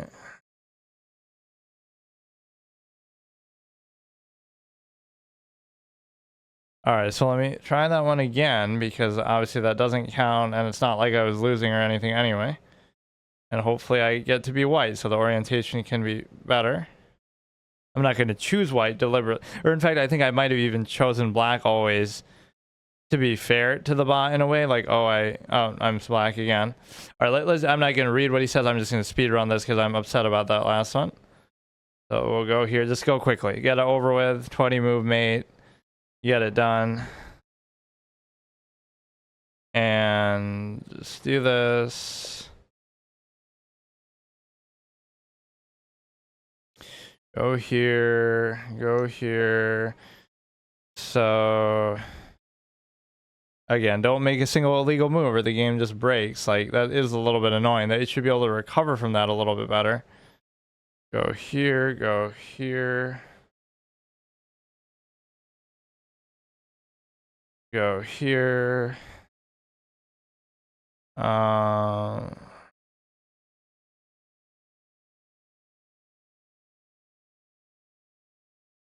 Go here.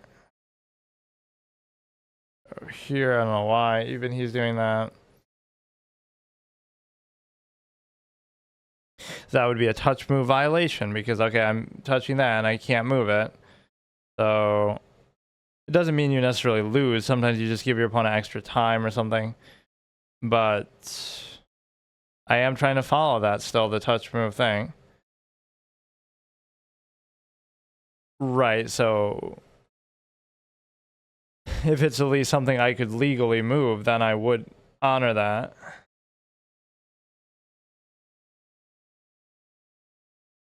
Vibes are rancid.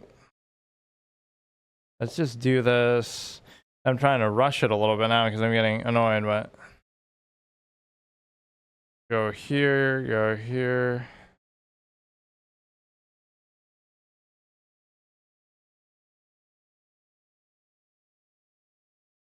So you have a situation where I could try to like double stack onto here. I could try to, just do some trades like is my signature style of play. Anyway, your bishop is more, some of those lines just happen way too fast for me to even do anything.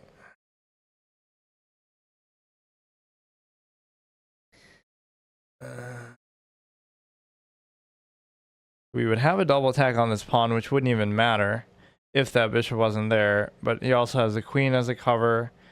And the thing is that if I move the knight here, it allows me to take this pawn with the queen.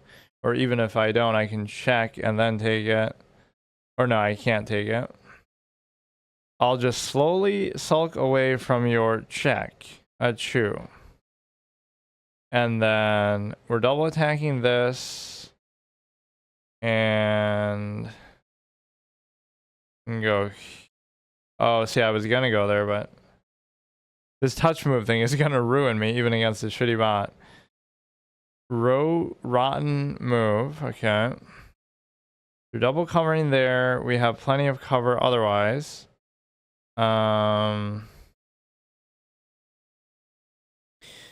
We have the double attack on here, so the rook is the only problem.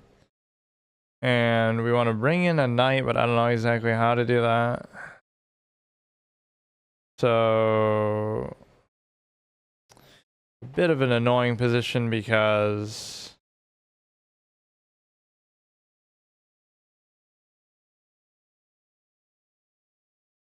okay, everything should be fine. Again, he's not putting any pressure at all. Go here. Go here. So we're attacking the pawn. 2 different pawns. You go here.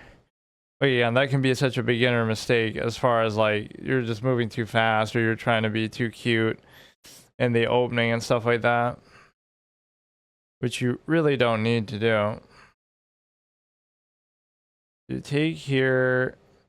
If we take the pawn, he takes back. I take back, he takes back. You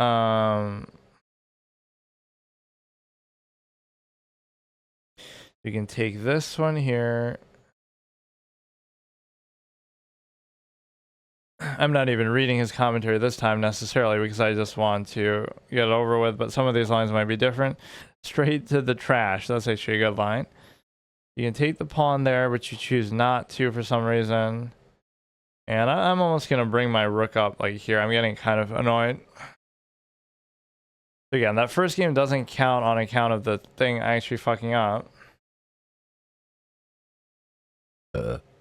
So this should be pretty much guaranteed mate. Kind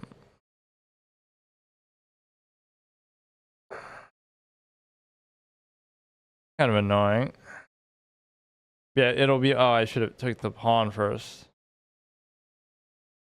Fuck.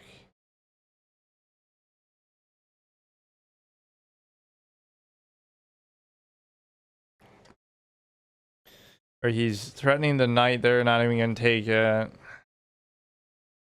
Take this. I just don't give a shit about the knight as usual. But they're still too dumb to take it. Take here. Take there. Sometimes I do that too fast and it fucks it up too.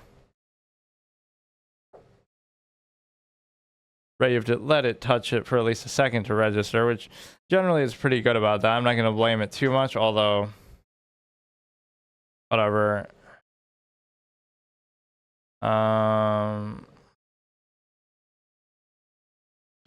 It does distract me a little bit, like we're just active playing on here because, well, whatever, it's no excuse. It's just we can just take this shit here. Arguably, it could make you better too because you feel like, you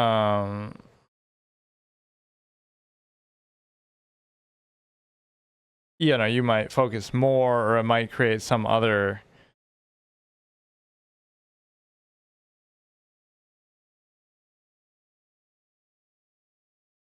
added motivation or something, but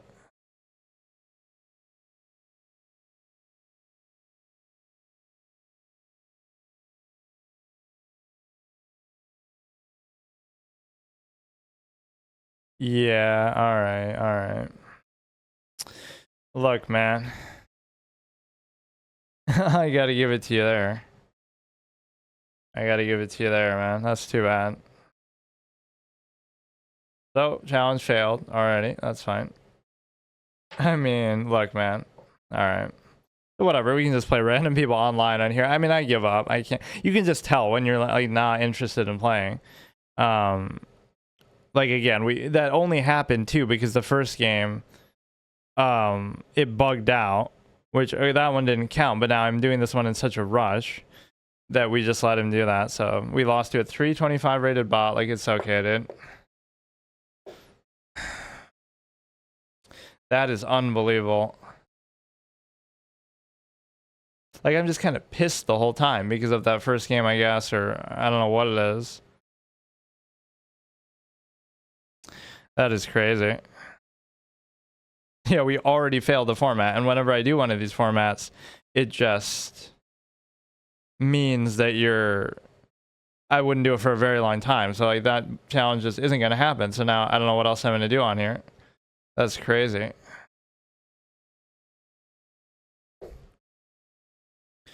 That is wild. So we actually lost to the 325 rated fucking clown leftover Thanksgiving thing. Again, we can't do the bots. You can't do variants on here, so we pretty much already ruined this whole thing. We can play against viewers on rated games. We can play against random people on rated games, which is still fine, but I never claim to be particularly good. I just, you know, just trying to do a series. So that challenge, that's unbelievable. At least the first one, okay, I lost to an 1800 rated version of Anna Cramling as a Halloween gimmick thing. I can accept that because, you know, still I shouldn't have lost that, but I had beaten a couple before that. But this one, like, how, you know, I get it that that move is there, but I think that's the biggest piece of advice that I got to give to people. If you're a low rated chess player, there's two things you have to do. You have to actually look at the board. You have to actually use your eyes and look at the board, right? Which a lot of times people don't do that. You might think, oh, that's a joke, but literally you're not looking. You don't have to calculate, don't have to like look. Just look. Did I look at the board that last move? No, I didn't look. I'm not looking. I'm not paying attention, right? I'm tunnel visioning. I'm trying to play it super fast and get it over with because I'm annoyed. Like, you're not. That's why I like classical and stuff, because like you're resigning yourself to the tedium and the monotony, and that it's going to be a long, slow, boring, tedious game the way that chess is. That's probably going to end in a draw. Like, accept the nature of it. Don't try to, oh, it's fun, it's exciting, it's bullet. No, it's not. That's not the natural way the game is. Right, you got to study, you got to read books, you got to take your time. So embrace the nature of it, or just don't even play it. But don't give me this halfway shit of like, oh, bullet and blitz. Yeah, let's just play against random people online. I guess that's the only thing I can do with it. I thought that would be a long, nice bot series, but we just can't even do it. But no, that's rule number one, look at the board. And rule number two is take your time. That was actually bullshit though, because something like that probably would not have happened in that first game if it didn't bug out. So technically, maybe I made an illegal move and all that should count somehow too. But you know, the first game bugged out, and then I go in the second one and lose. Not that, again, you should be losing to a 300 bot anyway, but okay, let's just play online one more game or something. I'm not happy about that, but so what other format can I do on here? Basically fucking nothing. Or wait, why is it doing that now? Wait, why is it showing me that? So yeah, we'll play unrated games against random people or viewers. That's pretty much all I can do with this, which is fine. I mean, that has a lot of value too, but the bots are off the table for good. What a great challenge, man. Wow. So yeah, that's the lesson it'll teach me. Like, actually use your eyes and just play the game. I know it's a hard concept to understand, but it really, really is. It's a mind-boggling concept. Actually looking, again, it doesn't require any special knowledge or special thing. Like, just actually. But see, that's the kind of game that chess is too. Like, nobody is actually doing that, right? Nobody plays chess blind. Like, everybody has some. Even I, by now, obviously, by having played a certain amount, everybody's going in with some board knowledge, some opening, something. That better players even try to deny that to some extent. Like, oh no, nobody really studies or something, but their definition of study is very different, right? I'm just talking about, like, at a basic level, you know, somebody will know something and you won't know it, and that's why they win. Like, not, you know, not that they're really better. So there's a lot of that, like, oh, they know this opening really well, and you might think, oh, people always say that low openings don't matter, the low rating, but they arguably matter more, because if I spend 5 minutes trying to figure out what they're doing in the opening so that I don't get trapped or something, that could make a big difference. Or, you know, it saves you time, or you fall for an opening trap. So to some extent, it does really matter that way.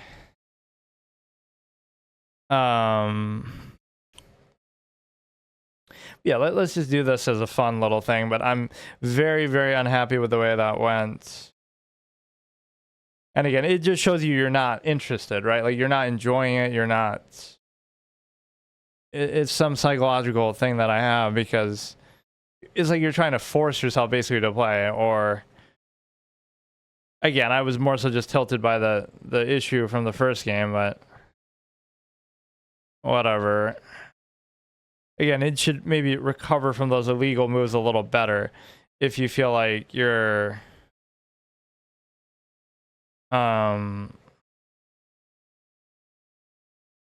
it should recover from the illegal moves, and the reason why is because even if you make a mistake like that or something, it shouldn't just get stuck on that altogether. This will at least guarantee a trade, which whenever the knight's involved is a very good thing to do, right? Even though it's not like a winning fork, I consider it to be very good nonetheless. And so, and also if you move the queen away somewhere weird, then you can go to c7 and do the fork. But if you just move, like, there's only one place you can really go, right? You go ahead, we take here, just a level of patience. So even in those bot games, there's no timer. You can take as long as you want, right? You can play it like it's classical or beyond. And so I just don't want to, but that doesn't validate anything. Like, people are impatient, they're lazy, they're stupid, they're, you know, that's how people work at the low level, is because you, why did that take so long to do? Like, that's a difficult move. Okay, so I probably broke it again, like fucking, like it doesn't respond well to those type of things sometimes, but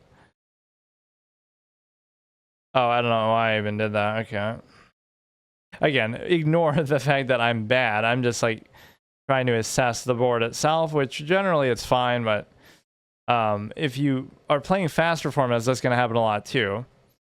And so against the bot, it may be here, I guess it'll correct itself if you make an illegal move, because your opponent will move and it'll kind of just move on. But against the bot, it wasn't doing very well with that.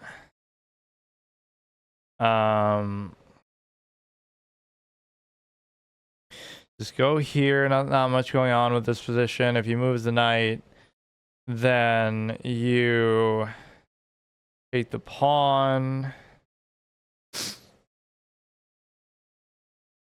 So yeah, that ruins it already, though. That's crazy. I'm just totally doing it on purpose for content, even though, man, that's got to be. But again, it's not like, oh, I missed that. It's like you're not looking, you're not paying attention. So it's the same Botez Gamut bullet mindset mentality, that how people approach the game, where it's like, even as a 2,000 FIDE player, oh, nobody would ever blunder their queen, but you're just doing it for the fuck of it, right? You're not really taking it seriously or investing in it.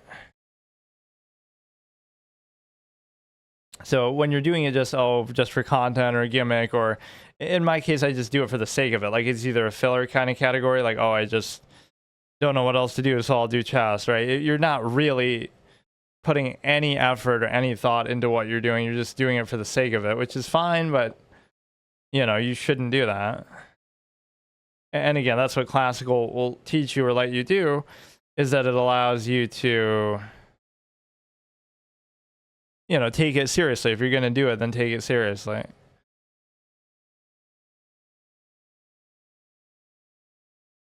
Man, that was a ruinous first episode, though. What a disaster. Again, I'll blame the port only in part, but it's got to recover from those illegal moves a little better, that's all.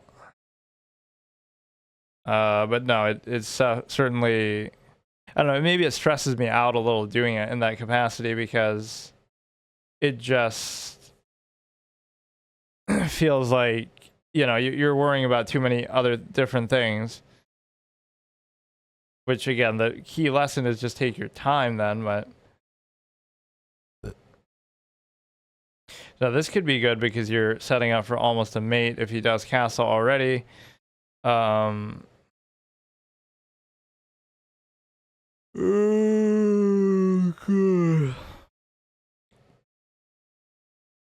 Or even doing that was stupid, because I should have just took the knight. Like, why even do that?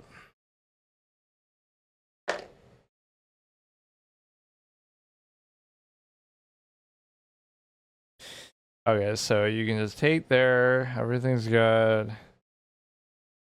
There are certain considerations with this that account for some of those losses, even though I hate to say that, like, oh, I'm trying to do the touch move rule and that's throwing me off, or, you know, again, the position, or the just, I haven't played in a while. So again, those would be the excuses. I'm not making excuses, but it just takes some getting used to, that's all. So this is going pretty well.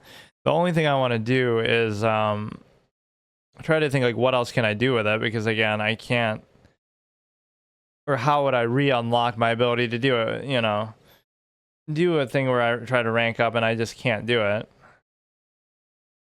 because I failed both my challenges. So you could say after a certain period of time I should be allowed to do that, but I'm just not going to.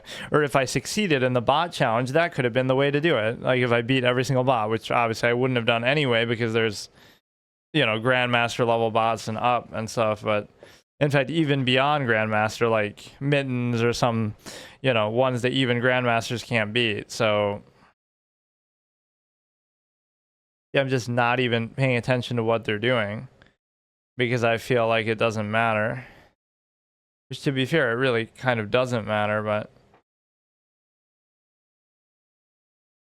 you know, because these people aren't good enough or whatever. Wait, what? Oh, I'm like thinking it's bugged out and thinking it's the queen, but kind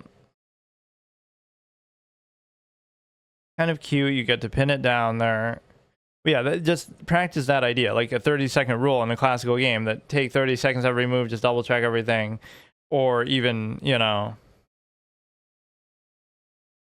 just kind of scan the board a little bit, because again, it's easy to just tunnel vision, and it just shows you you're not taking your opponent seriously to some extent. It's some certain ways, like you take it for granted, but that's okay. But the problem is that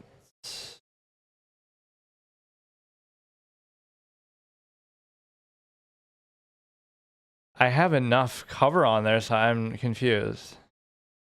In fact, that makes it even worse because you are now attacking the other rook too. So sometimes you give your opponent too much credit, like, oh, there must be something I'm missing, but you know, they wouldn't make a move like that. But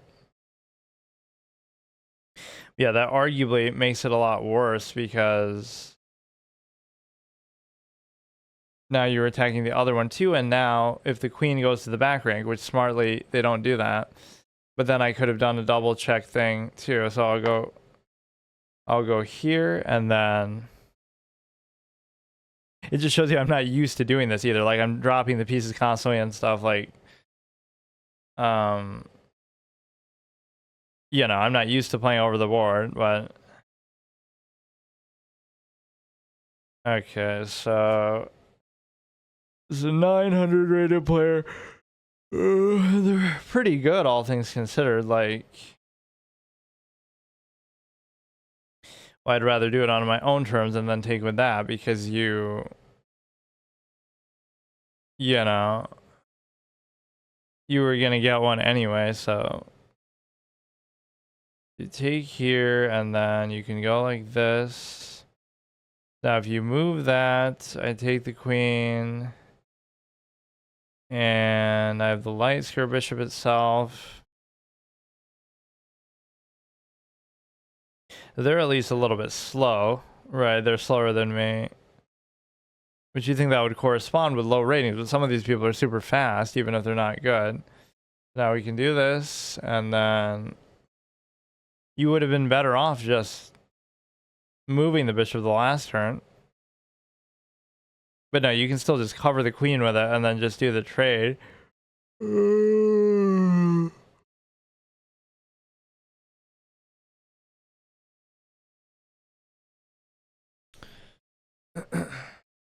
You move the king of all things. I don't know exactly why.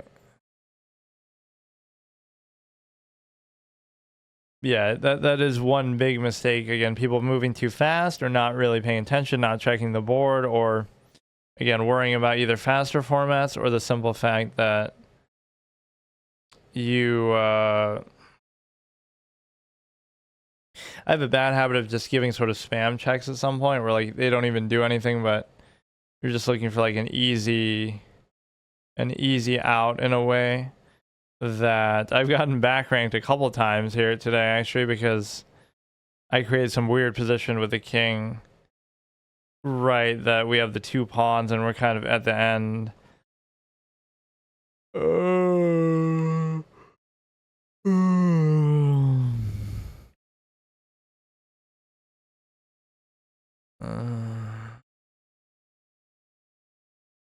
But yeah, this is kind of a cool thing to do, so I'll try to make a little mini series out of it. And there is no series to even do now. I'm trying to think of other ways I could re-unlock my ability to play on here, but I don't think that.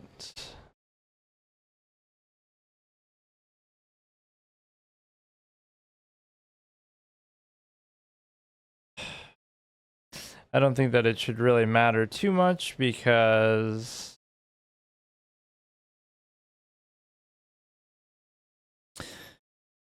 I don't know. Like, I don't know if I'm even gonna do that. It would be nice if I could, but I'm trying to think.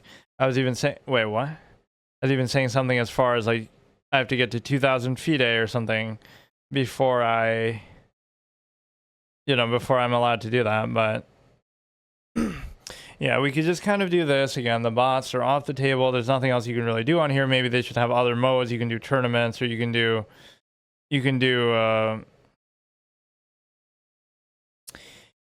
variants and stuff like that would be nice, but it's a little limited when it comes to stuff like that. And you might say, oh, how can you do variants? But it could kind of match the pieces in an intuitive way to say, like, oh god, I forget how to set up the board. But no, it's a situation where I'm just trying to do everything fast for some reason. It makes me feel pressured to do that. Which again, I'm already pretty slow, right? So it just makes it worse. But I guess maybe the pieces aren't the easiest to grip, because I keep doing that, which you could say, oh, I'm just clumsy or trying to do it in a hurry and I'm not used to this. But it maybe shouldn't be happening that often, right? That they're not necessarily the smoothest or highest quality pieces either. And those other ones had like magnets on the bottom that would kind of fuck you up the square off. Like they would interact with each other in a bit of a negative way, but yeah, we could do a little mini series like this. I was kind of tilted this whole episode, so now somebody else can complain in my comments when I go to upload it. But the point is, it's a decent product. It's okay. It might be a nice little gag gift for Christmas for somebody, but nothing mind-blowing. That screen orientation is a bit annoying. Right, that it rotates on its own based on your white or black. The black pieces are a little bit too black, haha, but just like it's hard to see them a little bit, at least in the streaming capacity, visual video capacity and stuff, like you can see in my other videos. And then the board's a little small. It's not a tournament size board. The pieces don't move like magnets the way that the chess nut or something would do, like your opponent's pieces. The pieces themselves feel a little bit cheap quality. And so all those considerations would make it more like a 3 to 4 star product. Certainly not a perfect thing, but I imagine it's a little bit less than what I paid for it. I feel like I paid $250 for it, not 3. But I can't remember. And now it should be probably closer to 2. Right, so if you get it for a Christmas gift or something, it's not bad, but I'm not blown away by it. Okay, so today I'm going to do episode 2 in my ChessUp 2 series, and it's technically episode 4 because, again, I had done the unboxing a couple months ago, and then after that I did another episode, and then I didn't do it for a couple of months, right, because I was doing that just to introduce it, and then now I did an episode yesterday, so I did really badly, and so I started off trying to do 2 formats. One was just going to be playing against random people, whether it be viewers. If they want to play, I can obviously do it like this. I think, at least, I don't know how that works. Like, you can play against friends from your friends list or whatever, right? If somebody challenges you. And the one thing I would have liked to have done is variants, like I keep saying, but whatever. They don't want to do it on here. I'm sure there's ways you could make it work, like sync up the pieces, like, oh, it's Chaturanga and this is the elephant, like, whatever. It might not be the same piece, but if you can understand positionally, a lot of things would still work the same way. 960 would be kind of dumb because you would have to rearrange everything manually, but 1v1, yeah, let's see if it works, actually. How would I even try to do that? Like, okay, let me try to add a friend on here or something. But no, what I was saying is I was going to try to... No friends online, but how do I hang on, it won't let me actually. It doesn't let you add friends or do anything. So my name on here is Chaturanga only, which is spelled, if you want to add me or challenge me, and we can see if it works. So it's spelled ChatAranga only, ONLY. So we can try it like that. But no, what I was saying is the format was, I was going to bring back my Permadeath bot challenge, where I play all the bots until I lose a game, and either I beat them all, which obviously isn't going to happen because there's some GM level bots and stuff, or until I lose and then it ends. But I lost. I played one game against a 325 rated leftover Thanksgiving dinner, and I was winning the first game, and obviously it's not that I couldn't beat it, but then it glitched out, so then I had to play it again, and then I somehow wasn't paying attention, and I was in a rush and kind of pissed because I had to do it again, and then I lost. So that's actually already over in the first episode, and then now I'm just going to play unrated games against people, random people, whether, again, viewers potentially, or against just random people on here. Yeah, that should be the right spelling. Or wait. There's an A after the G, though.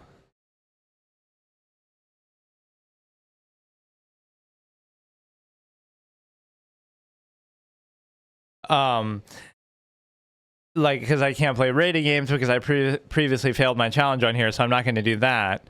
But anything else I can do, and it is a little limited with what you can do on here, again, like whether you can do tournaments, whether you can do oh, so yeah, that does work actually, I think. But Blitz might be suicide. Blitz is gonna be, oh, or wait, no, it says 10-minute here. Why did it say Blitz there?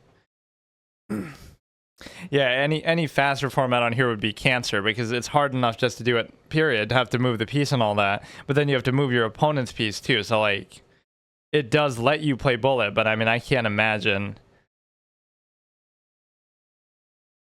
Aborted, okay. Was that you who did that? I assume. Maybe try again. I guess it'd be better if I had like a big friends list, then I could choose from there and do it easier, but it doesn't let you actually add people on here apparently, or interact with this at all. Like, even, okay, no friends online, but it should at least show you who's on my friends list, which maybe I didn't have anybody on here because I was just using this as a backup account, but I thought I had somebody on there. Yeah, do another one if you can. I don't know what happened. But yeah, this should work pretty well with chess.com in all areas because it is officially like licensed by them and, you know, partnered with them.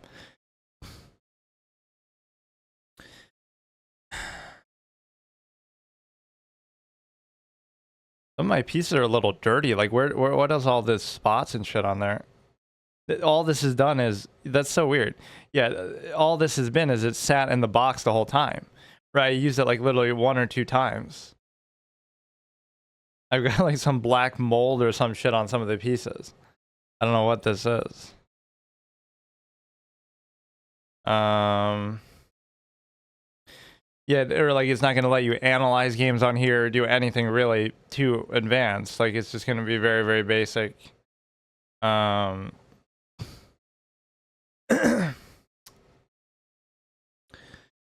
Like, it should show a history of games or nothing. It doesn't give you any feedback.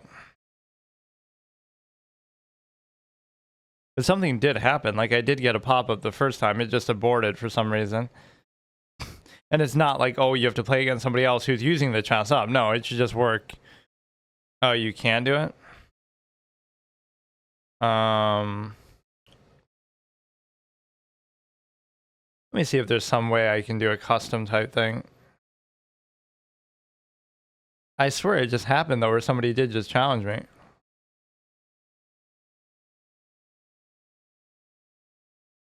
It does sync up with the PC.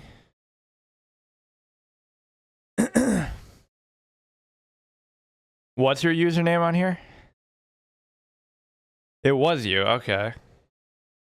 Okay, maybe I'll add him as a friend on my computer, and then I'll try to do it myself.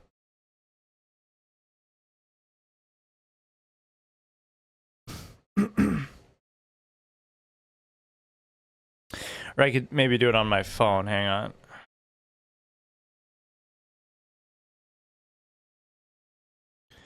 FM was taken. Okay, I can't see chat for a second because I'm going to go on here and log in on my phone that I'm looking at my stream on. And so we're really just bug testing this device that's officially sponsored by the site.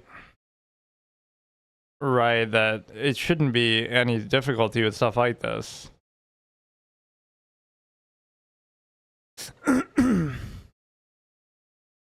Does that mean he's actually an FM and he's going to totally clown me? Not that it would take much because I'm literally... Okay, I accepted that. I just lost to a 325 rated bot, which I'm, you know, it sort of reveals my issue. I haven't played in a while and I'm sort of... Okay, we got to do at least 10 minutes here. But no, like I play in a rush, or I'm kind of getting salty and tilted and impatient and bored and not really paying attention, and so I have a lot of bad tendencies there. So that worked pretty smoothly once you actually have them on your friends list. But, and of course, if you were a big streamer, that'd be very easy to come by because you would have a huge friends list and, you know, whatever. But it should work. Yeah, I finally fixed the camera angle because I never understood how to really show a chessboard apparently on camera, because doing it from this elevated position is much easier to see, I guess, than what I was doing before. Damn it, does it really not work? That's so weird. It acknowledged him on the list and it showed it. Damn. Let me try once more. Okay, you see that there. And it makes it seem like, oh, you're not even selecting him, but presumably if there were more people on there, you would be able to select. No, he's only 848, though. He's not an FM. I don't know, just his name. But, yeah, I don't get it.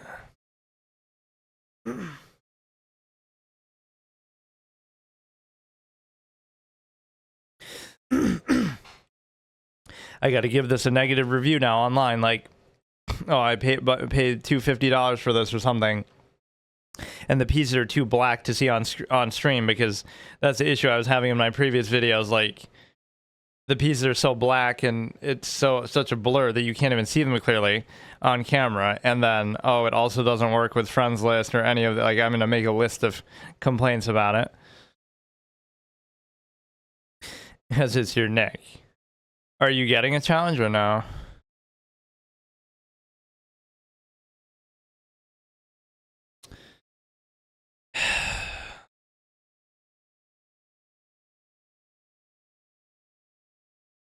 That's so dumb. No friends online. Okay. Try on mobile. But if I try on mobile, it probably won't. I guess I could, like, transcribe it onto the board. Like, I don't know.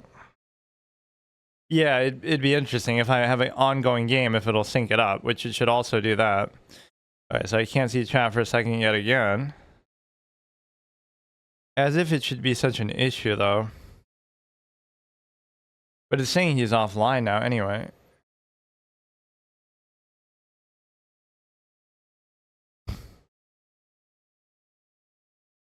Okay, FM was taken.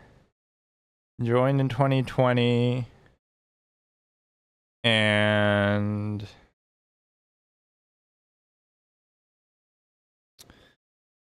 I can understand, like, if it had this issue on the chess, because, for example, you know, I could just manually transcribe it, though. That's the beauty of it. Even if it doesn't work with this, I could just look at the phone and do it. It would just take me even longer and be a little bit inconvenient, but, like, that's no big deal. Right, so I could just play viewers like this then. Like, it makes no difference. So it worked on there, but it's not... You know, it should really acknowledge this, right? What's going on, but it's not going to. So, okay. The problem with this is just going to take forever for me to actually do it, but... And I also can't see my chat now as it's going on, which maybe is appropriate, because then, oh, that could be, like, cheating, but... And the lights might go all crazy, but... Oh, but then I also... Okay, I also have to make the move on here. So it's not acknowledging or giving any feedback that a game's going on the same account. Right, so that's unfortunate. Right, the lights are just because I'm moving stuff anyway.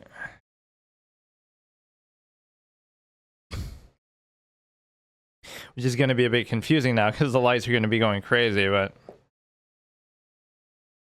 Now he goes there, I go here. Okay, I just got to get used to it, but... It's like multi-steps now. I have to move on the phone and then... Wait, what? I have to move on the phone and then I have to move on the thing.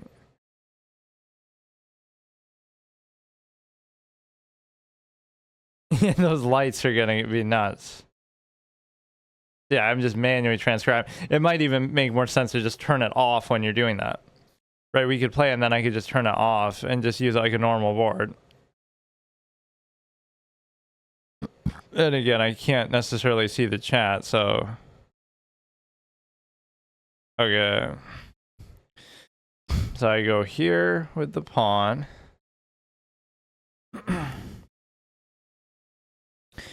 So... He goes... I don't know why it's kind of not showing me that actually on there. Hang on. It doesn't give you any never mind. And then it's gonna abort. Okay, so what did he... I can't even tell. This angle always fucks me up the way I'm looking at the board. Okay, it's this one. No, this one. No, wait. This one.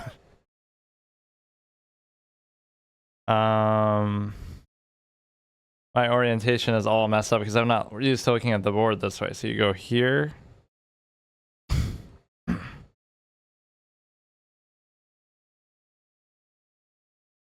No, why does it keep doing that? What the fuck?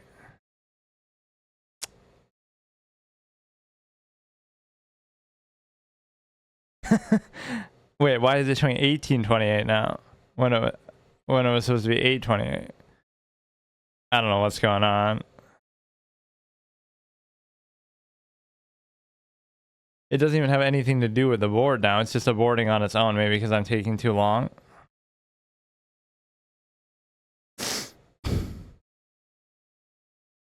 Like I said, I can't see these both at once. I would need to have my another phone here.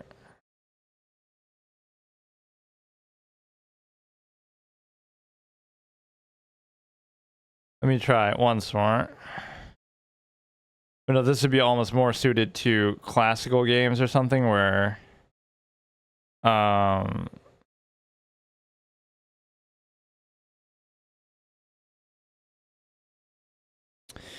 like, you know, then you don't have to worry about time.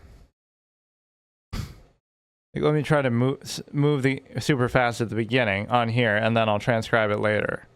That way it just doesn't abort. Or it shows like one game's going on maybe, but... Or that might just be the challenge itself. Oh, maybe I was misreading his rating. It's actually like 1900 and stuff, not... I don't know why I was showing 800. I don't know if he's saying something in the Twitch chat, but this is like a scuff setup where I can't do two things at once. But again, I shouldn't really have to use the phone for this. It's unfortunate. It even shows the friends list, but it doesn't work at all. So that's too bad.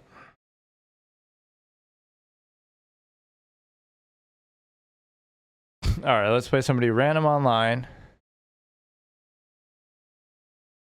It seemed to at least connect that way, but... All right, go here. I'll just play random unrated. Presumably it's unrated. 10 minutes.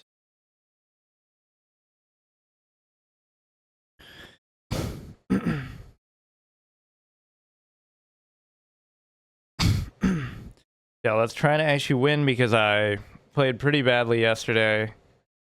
If I just rely on my raw calculation abilities, which can sometimes be pretty good, right, that can sometimes be enough. The battery's getting a little low, so I might have to remember to charge it here. I don't know how long of a series I'm going to do on this, but I mean, clearly, I'm very rusty. And even this is taking a while to find a match again. This is the one thing you expect and take for granted, that the integration should be pretty good with the site. It should be exactly the same as if you normally were queuing up on the site.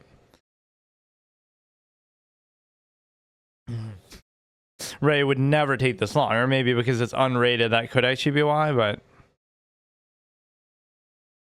Oh, man. Gonna give it a 0 out of 10 review on wherever I bought it from. I can't even remember. I think I bought it directly from the site. Right, the ChessUp site itself.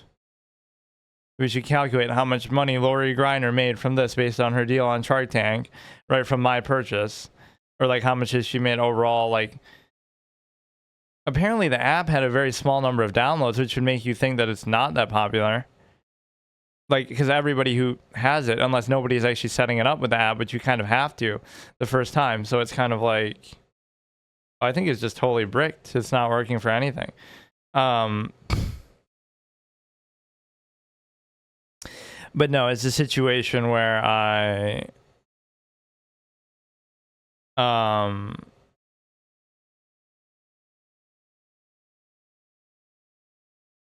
you know, if it had so few downloads, that means a lot of people are just buying it, but they're not setting it up, or somehow it's just not reflecting that. I don't know. Man, it was working yesterday. What the hell is going on? Okay, I'll turn it on back on. That's too bad.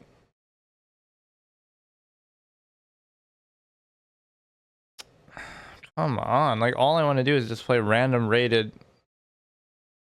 unrated games. Like it's not much to ask. The one thing it's capable of doing, like not variants, not tournaments, not anything crazy, which I arguably wouldn't necessarily do anyway, but no, that should be a feature of it. Like whatever game you have going on PC or on your phone should be acknowledged on here. Right. I might just not be able to use this thing at all then. Fuck it. So stupid. All right, we'll go here. Be 1305. Should be a good matchup. Do my little King's Indian type structure that isn't really called that at all if you do it as white, I guess, but whatever it is. And I could push it. I don't know if that's something I would normally do. Typically you don't see this. I'm actually kind of happy with doing this.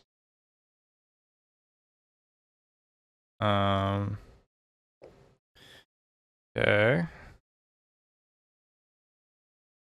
You won by resignation. Okay, fine. Maybe this is causing people to bug out somehow in a way that I don't know what's going on. If it's like, why would somebody resign there normally? Or just because I'm maybe taking too long?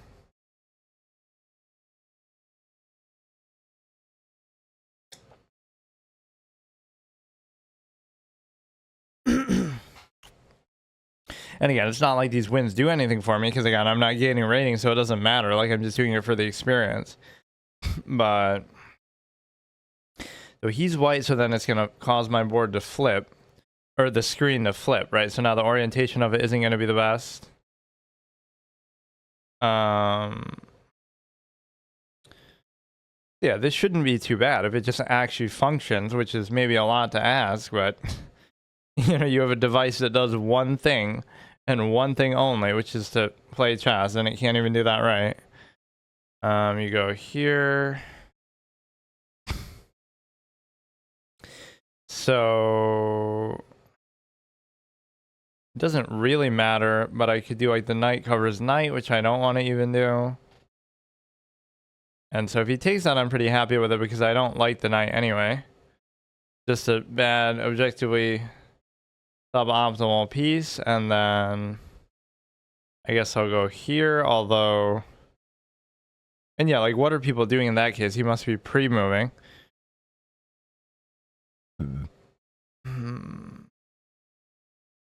I feel like the angle of this does kind of mess me up, but I got to get used to it. Or I was probably doing that with the other boards, too. The square off board or something, like, I can't remember. How did I set that one up? No, it might have been different. I might have been sitting on one side of it, which I could theoretically try to do here, too. But no, I should, because you would never be playing like this normally. If I'm at a tournament, right? You wouldn't be doing that for the simple fact that you'd be sitting on one side or the other. This is like the spectator's perspective or something, right? Like even what you're looking at on the camera is how you would be looking if you were playing, but I don't know. The light square bishop is going to be a bit of a problem, and the reason why is because of the simple fact that it's just kind of in an awkward spot now. You can go ahead, we can pin it down. I'd be willing to trade it. So yeah, it doesn't work with friends games at all, seemingly. It doesn't sync up with what you're doing, right, even normally if you're playing a game a different way. Again, my trade happy mentality always comes out. And the reason why is because...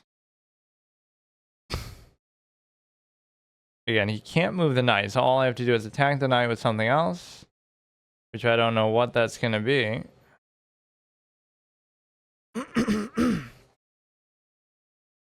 And they're not doing anything very threatening at all. Let's make them overextend, but I guess I can't do it now because... But would he really do that? Would he really push the... If I go back, would he really push that pawn and then open himself up that much? I don't know. Bro is literally pre-moving. You can go to here. And then... I don't feel under too much pressure by them, actually, but... Everybody's so fast. Like, it has nothing to do with even, oh, that I'm streaming or that I'm moving the stuff. He's genuinely just really fast. Right, that's crazy. I hate that element of the game, but that's what's happened with this online kind of clown shit. That everybody wants to be a bullet, try-hard type player. And so...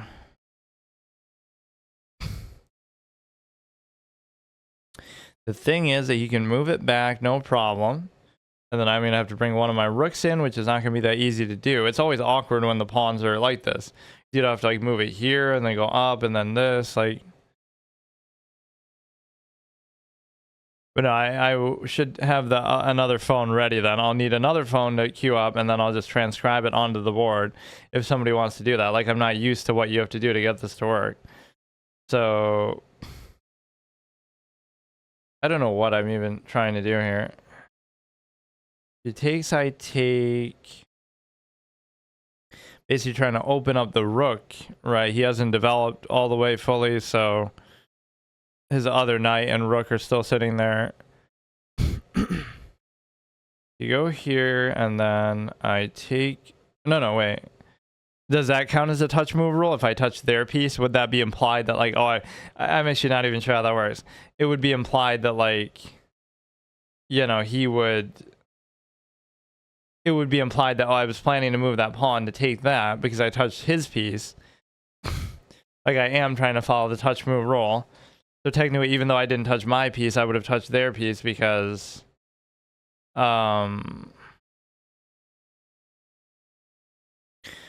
with the intention of only taking it with one thing that I was able to do. So it would have had to have been, you know, I try to make everything so straightforward because I just trade a bit too much, which serves me pretty well generally, but sometimes you kind of overdo it a bit. Now guess what I can do? I could, wait. Or no, I'd have to address the queen first. Like, damn, there almost could have been something there, but like I take his rook, then he takes, but he'll take my queen. Right, I take his rook, then he takes with the queen, but he'll take my queen instead because my queen's not covered. So I may as well just do this. I like when an opponent knows my move better than I do. Like, how? How does he know that I'm going to do that? I didn't have to do that. I could have just moved away. So this should be a very simple endgame. Very comfortable position that I often create these type of positions. And so... got my little piece graveyard here. He's trying to do the same. Like, he's confident he can win this, but I don't want to trade this now. Because... my pawns are maybe a little janky, and so I have to figure something else out that would allow me to, you know, it's possible, but 1, 2, 3, 4, 5, 6, 7 pawns versus, so he not only has an extra pawn, but he also has the better structure, arguably a better structure too. I don't know when or even how he won that 1 pawn that he has up, or 2. Wait, no, 1. 7 versus 6. And moving the king, that's one thing I can't do, unfortunately. Right, I can't move my king at all because he's going to keep his rook there. So what if I... but his rook also can't come in at all. Like, what if I go... like, my rook doesn't need to be there. So let's do this exciting, long-winded endgame where the endgame takes longer than the game itself.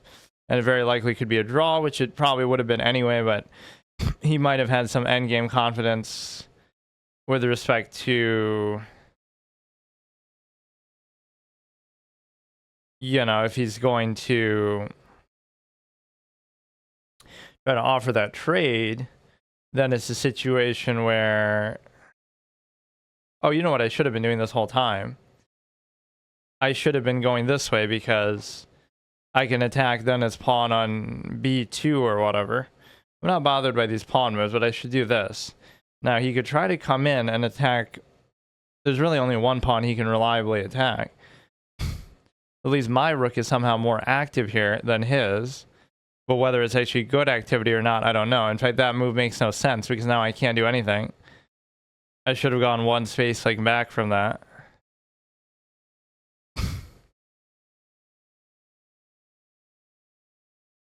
He's got 3 in a row, so if I can get...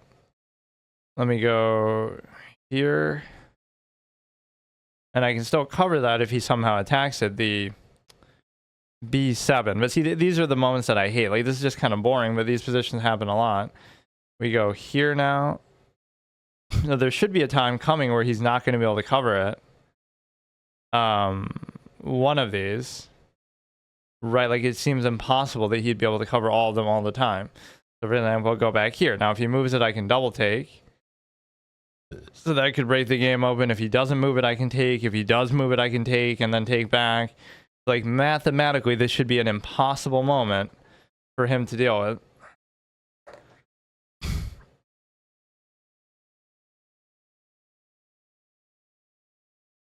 Right, like that's me recovering a pawn. At least look at me. I'm Magnus Carlsen squeezing the water from the stone.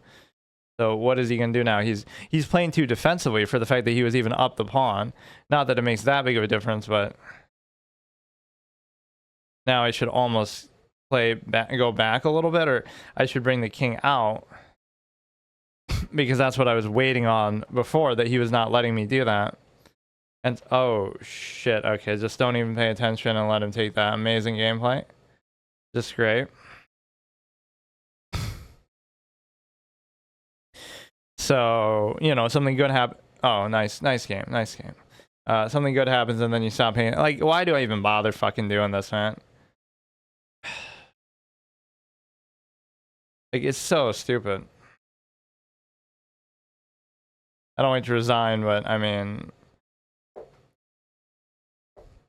I get so bored in these fucking stupid endgames and repetitive positions like that. Like, there's nothing interesting about that to me, but, you know, between draws and endgames, like, or even openings, right, it's just not something that you necessarily enjoy, but you're supposed to and you have to. And so that's so fucking annoying, man. Well, whatever. We effectively played that to a draw, like every other game I've ever played in existence, and so not very exciting. Like, it doesn't even matter. See, the difference of that and winning or drawing is meaningless, because it's like that game was just so repetitive that, like, that's how every game ends up feeling anyway.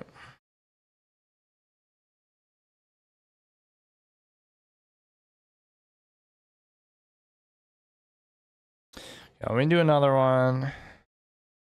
And unfortunately, the screen doesn't rotate back either. Like, 10 minutes should be enough for this, but sometimes it's not enough for me in general, just because I'm so slow.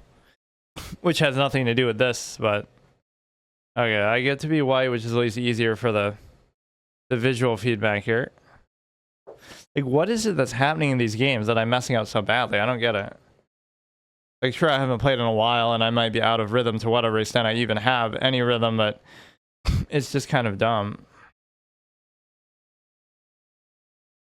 Let's try to play super fast at the beginning, I guess. And the reason why is because... Go here. Or what would I actually do with the light square bishop now? I don't even know.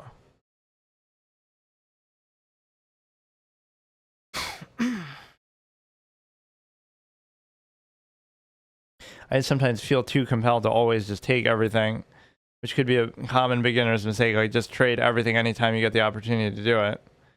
And the reason why is because, you know, it's just simplifying things. It's a good philosophy, honestly. Right? My whole pink flamingo system that I talk about, that I do that. But...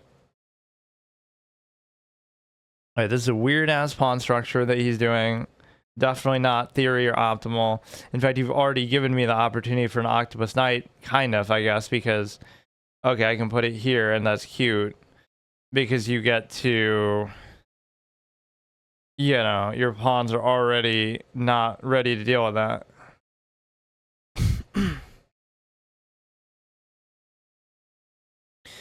And so... Wait a second, though. I could have just taken that stupid ass...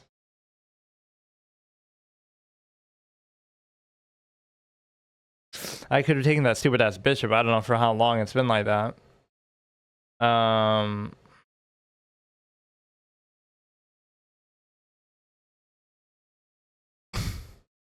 do have to back off now. Is trying to be all cute about it. And now the knight's gonna get in the fucking way.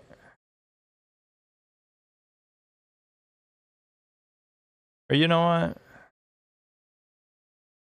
Let's really cement it in then as an octopus knight then. Fuck it. You can take it if you want.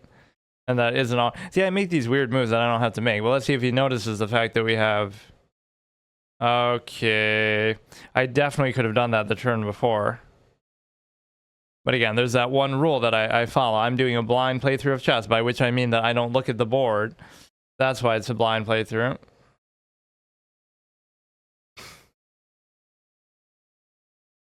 Like, I don't get that. I don't know what happened. I'll have to go back and look. How did he just let that hang and let me have it?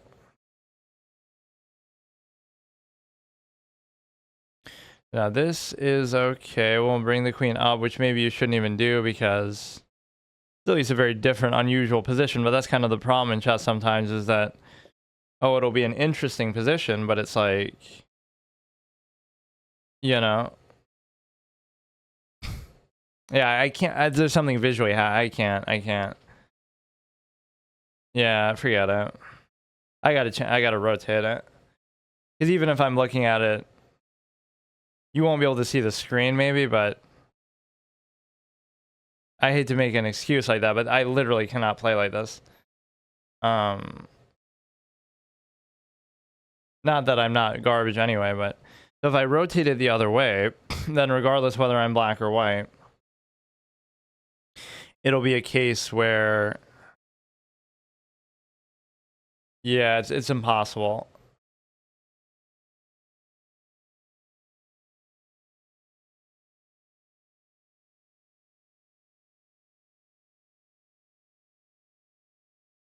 Okay, this should still look kind of okay to you. Maybe that was my mistake, yeah.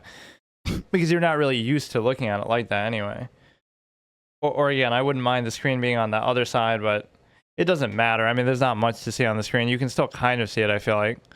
Here you go in a little closer to the wall. Let me try to get the position right.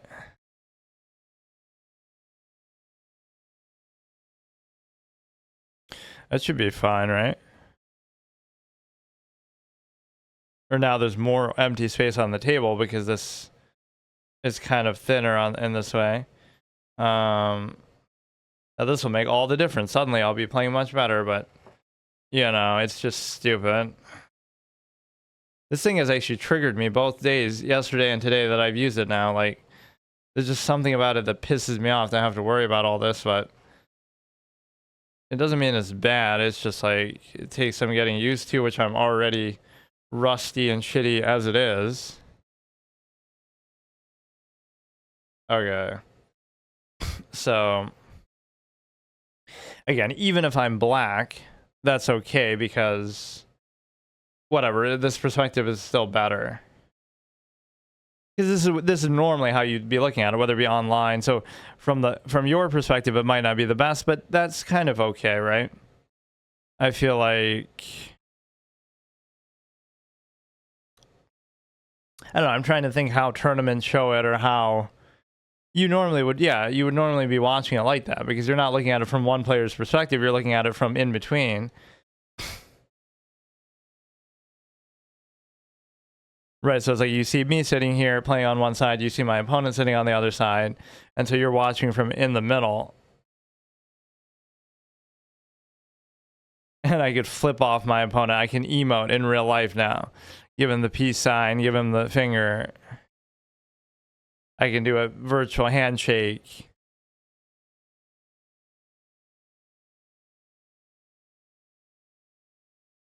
Right, that's one thing I wanted to try is like VR chess or some shit. This is basically what it would feel like, but you know, you're physically doing it. But now this is gonna give me a hard time. Like just fucking. When you're doing something like this, it's priced for perfection. Like, oh, you're paying $200 to $300 for this. It's not bad, but it's like everything should just work. There shouldn't be any like, oh, you know, okay, so they're white, which is still fine, right? Because they're white, but I can still see, you know, much better here. Bro, can you just move, man? Why do people do this shit?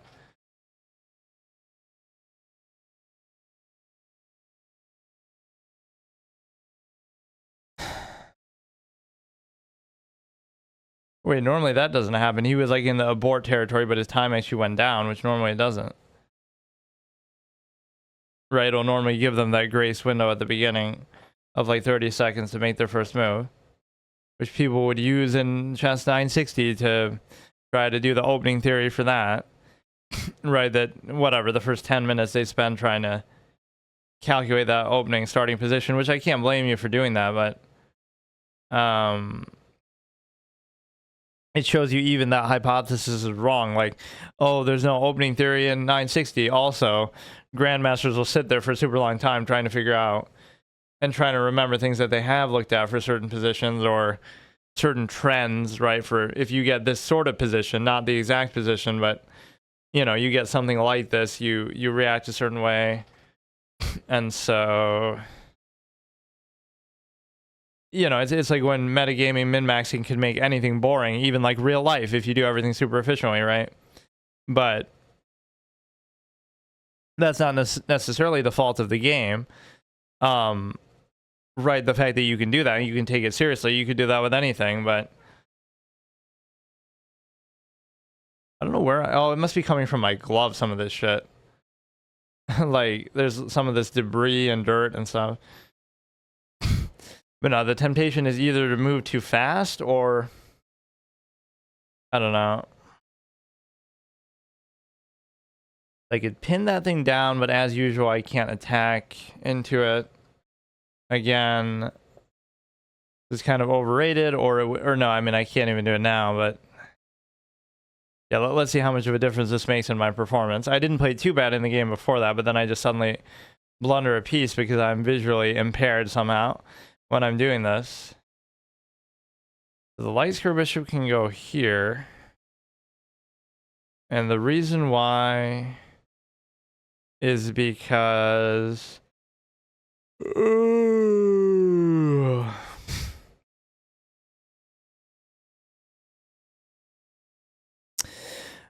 whatever, dude. Okay, no, this, maybe that was the issue that I found the solution for now. It's just like, you know, the visual aspect of it. You should be able to see this somewhat clearly, but I still doubt the black pieces, right? They can be a little bit of a blur, and I'm not the biggest fan of it.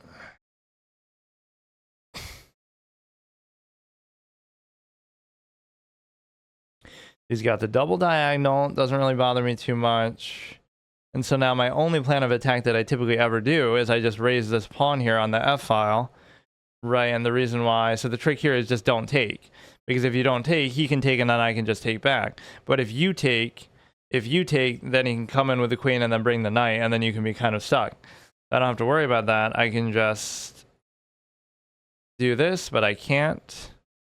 So I made an illegal move. That should be a touch move forfeiture, or give them some time benefit or something.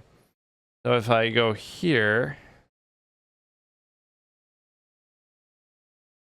right, but like I said, the F pawn is the only thing I ever do in the game to try to attack or open something up. That's like my one attacking tactic or, you know, plan, which usually is okay, but okay, that doesn't seem to do much of anything at all. Right, there's nothing about that that I care about.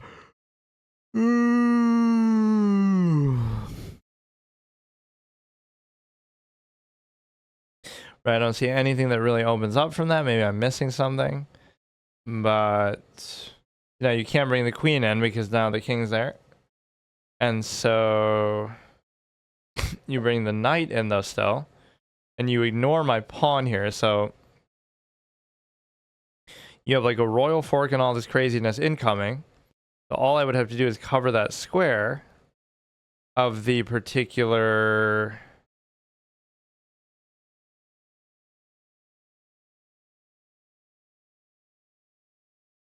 I'd have to cover this square on E6. And the reason why is because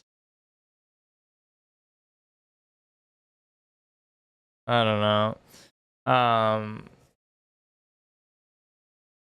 It's not a big deal. I can deal with it. It's just kind of like if he moves that other knight, then I won't necessarily be able to deal with him, but because then he'll have the cover on there. He wants to move the one knight first. Or like then he could unleash it. Okay, dude. Alright.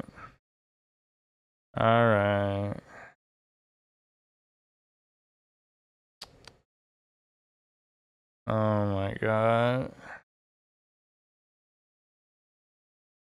So you'll take that one, and then you shouldn't be able to do the other one. But you kind of, well, you won't, because if you do it, you'll take it, and then the act of me taking it with the other rook will prevent. Alright, I give up, man. I give up. I can't play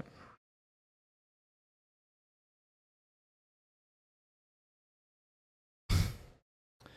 Alright. No, wait, but that still kind of bails me out. You maybe could have taken both then. Alright, it's not the end of the world, but... now you can take this one pawn that I was trying to do all that with. And then I'll have to mess up my own pawn structure, so... It was a good sequence. The knights can be a little tricky like that for sure. And so...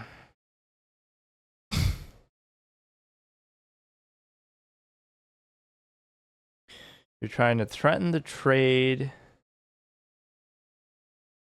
which I really shouldn't want to do right now. But there's not very many good places I can go.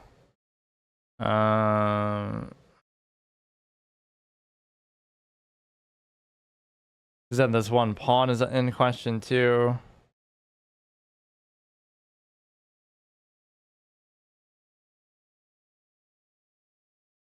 And then he could unleash the... Let's just let him do what he wants, but he could like unleash this knight somewhere, and then, oh, I have to react to the bishop, but I really don't, because actually it's pinned the other way. That might seem cute, but oh no, now I get to take this because... Or no, I can't. So he'll take my other rook too. But I don't have to...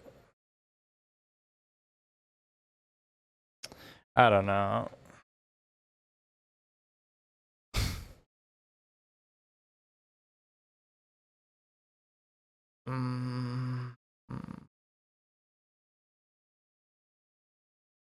I don't know. He's pretty good. I'll give it to him. So he is 1157. So he's a very good player, very accomplished, very experienced, very fast.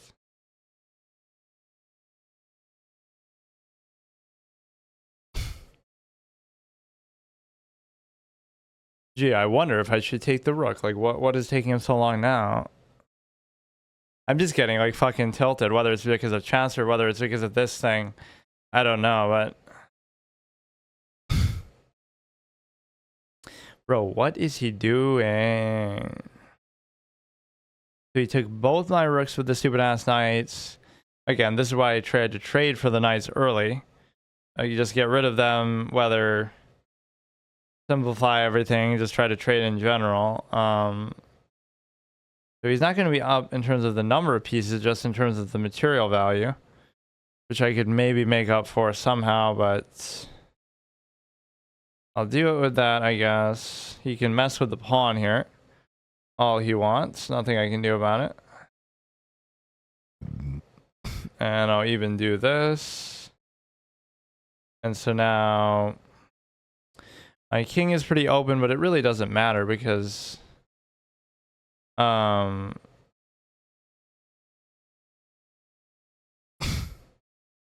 it's a situation where I don't know.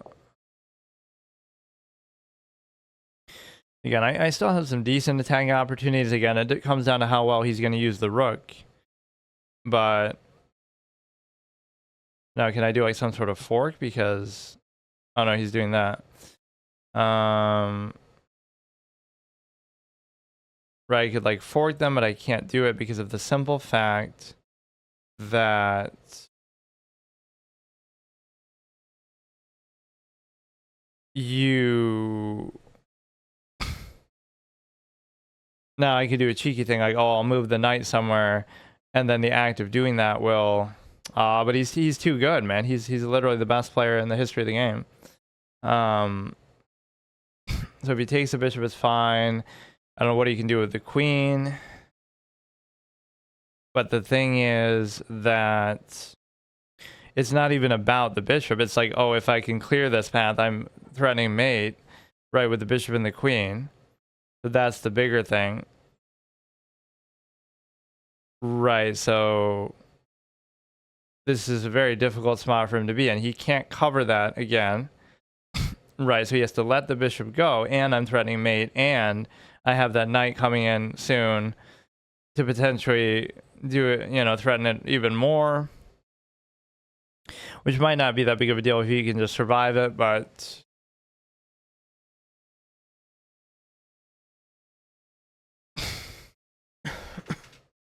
Let me put on my calculation cap here because I just never do it. But he could maybe try to threaten my knight, or like threaten my queen. And so now definitely take the bishop. And so that's a pretty good thing. So like even now materially he'd be up. Right, because I have 6, 9, he has 10. But it's not that big of a deal. 1, 2, 3, 4, 5 pawns. 1, 2, 3, 4, 5, 6, 7. Wait, what? He's up a couple pawns too. So now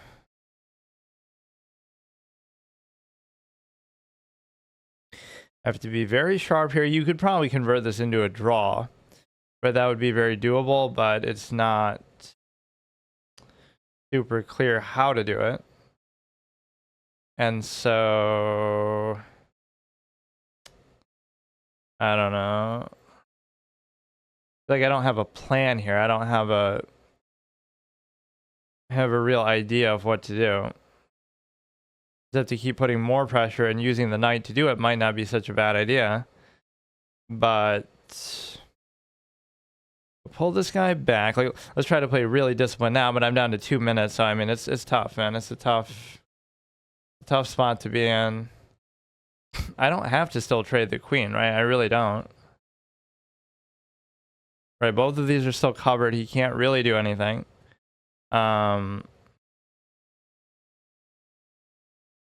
He's gonna back out again, and then I can try to, you know, he has to still go back and cover that pawn on f3, otherwise I can take that. You got to just get in the mindset of thinking about more advanced things that aren't like the super obvious surface level shit. But again, he's not using his rooks at all, which is why it gives me a pretty good chance here, but I don't know what to even do. And the reason why is because I don't know.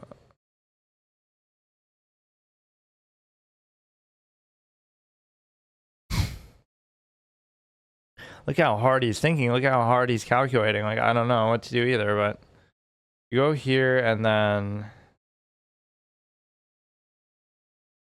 you know, you can just,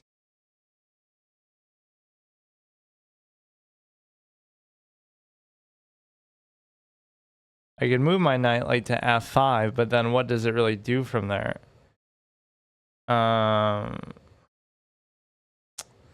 The bishop is cute, but it just doesn't matter right now. Like, I don't know what that even does. I have no idea why I'm even doing it. It's the knight covers knight connection. Now at least the queen's not reliant there, but, and it does sort of block his diagonal too for the queen of going back out. But like, we could almost trap the queen, honestly, in doing this, but I can't even attack it right now.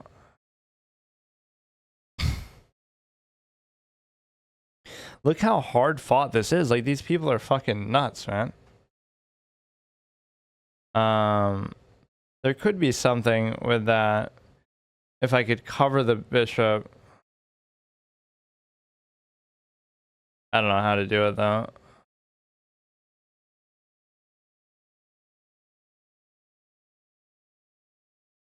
We're gonna break the touch move rule, I guess, because I don't know where the fuck to even move that. I just don't know what to do.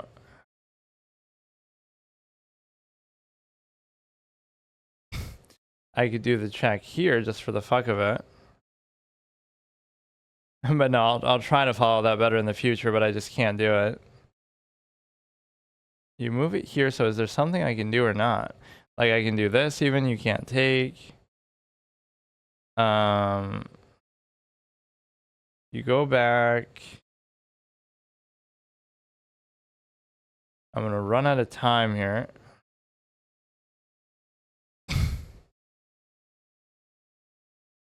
I have 42 seconds. He has 2 minutes 55, of course. Typical expectation. I'm gonna basically trap my shit at this point.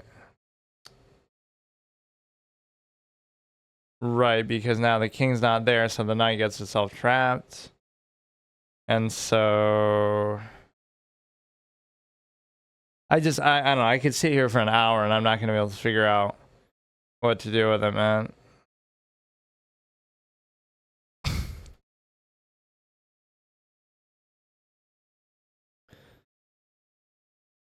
You could just attack the knight and I lose the knight, like, simple. You know, you try to do something with the worst piece in chess and you get your just karma for it. Like, why would you ever try to use the knight? It's a shitty piece and you should never use it. So, like, you know, that's what you get, man. That's what you get. I mean, I'm out of time too, so like, this guy is a juggernaut of the game. He's gonna go on and become a fucking professional player and just really change the way that chess is played. And so that's the kind of guy we're dealing with here. And so, I mean, he's just good. Like, there's nothing I can say. He's just really, really good. Nothing to be said about it. White won on time. Okay, fine. Again, even when I play decently, it doesn't matter because I should just play fucking 30-minute games or something, man. Time is the worst element of chess, and the only reason why people defend it online is because, oh, you feel like, you know, people sometimes say people are cheating in classical, or it could be, but first of all, it's not that they couldn't do it in some of these faster formats anyway, but it should, you know, that shouldn't be a good reason either. Like, it's more instructive, you can take it seriously, you can try to learn how to calculate, you can actually do it beyond a surface level, you know, which often happens here, where everything just sort of is surface level and you're not really trying, you're not really calculating, somebody just makes a mistake, somebody just flags, right? These are not really instructive ways to play the game. Okay, so let's do a couple more, and of course you probably can't see the screen as well here, but we're going to do let me try to focus, and I've been getting tilted in a lot of these games, at least that one I lost because of time, which I can accept, but it's just a little bit odd. Again, it's a weird combination. Like, I'm not even blaming the board, but it's a combination of me just being rusty and being distracted by this in part, and whatever, just being bad. We get to be white, so at least we're finally looking at it from the proper fucking perspective here at long last.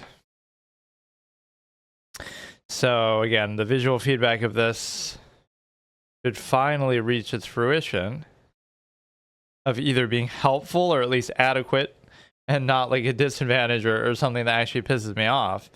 And so it's a situation where we try to castle, good development, go like this, no center pawns to worry about, and but no, it's good to practice like the physical movement and motion, even though this isn't a tournament-sized board. That square-off thing actually is a tournament-sized board, and so it allows you to, you know, it allows you to basically, you know, you could argue it's better for that reason. If that's something you're looking for. This one is a little bit small, which could be convenient, but I don't know. I don't really mind either way. Like, it's fine. Well, that's what I would consider it. It's an adequate product. It's not great. It's not exceptional. It doesn't blow my mind, but it's adequate. It does what it's supposed to do generally. There's a lot of missed opportunities, I just feel like, with the website. That there's a lot of features you should be able to do that you can do on chess.com that you can't do on here, or not very comfortably, not very easily. And the reason why is because whatever, it just doesn't have the support within the board itself, I guess.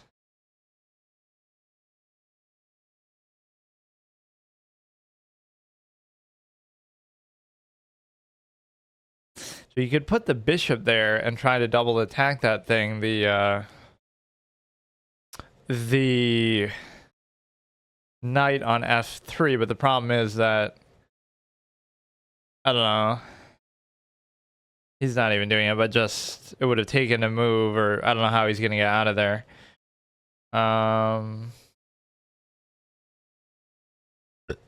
So I'm not gonna get my V-shaped structure, but we do have the bishop pair. But just because I have the bishop pair doesn't mean I always use it very well, right? Because of the simple fact that we just end up wanting to trade one off or doing something very simple like that. And so it's a situation where, like, let's try this just for the fuck of it, because okay, we're pinning into the knight, but then he can obviously just still cover the knight, right? So that move might have been pointless, but you know, we're gonna try to trap the queen or something, but I can't even do it. So now I'll leave the bishop there just as a threat that, like, oh, if he castles, then I can take it, or at least if he castles kingside, I can take it. But I mean, move my king. I didn't break the touch move rule there technically, but Oh god, he has to do it. All right, so that kind of in a way negates the bishop pair, right? Because it's not going to be too effective. And so I don't feel like the bishop is going to be super useful now. Which, you know, I'm being objective when I say that, like, I'm such a stand for the bishop always. But I can be I can be objective. And so now I should try to push this side pretty hard. And the reason why is because, you know, one of these pawns should really break open. And so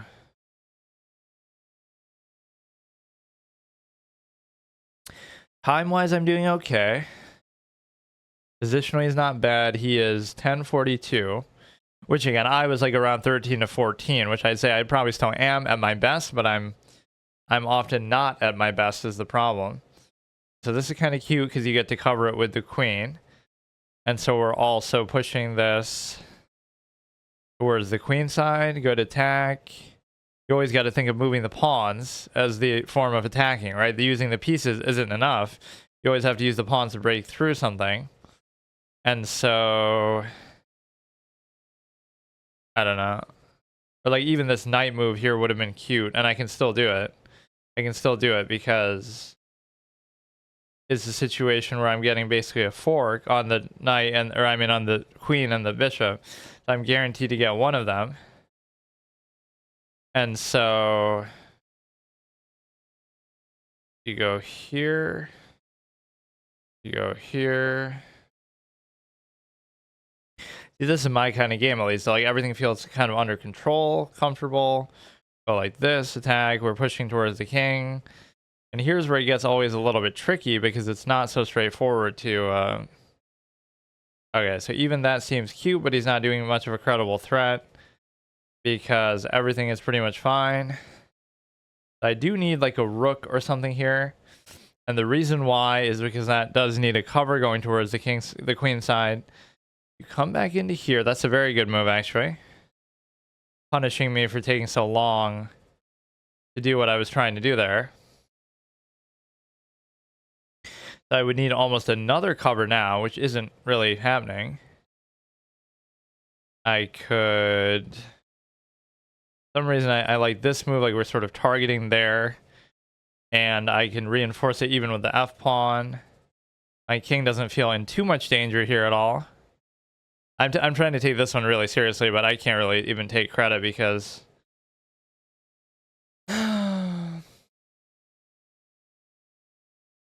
It's a situation where it's really up to the opponent, right?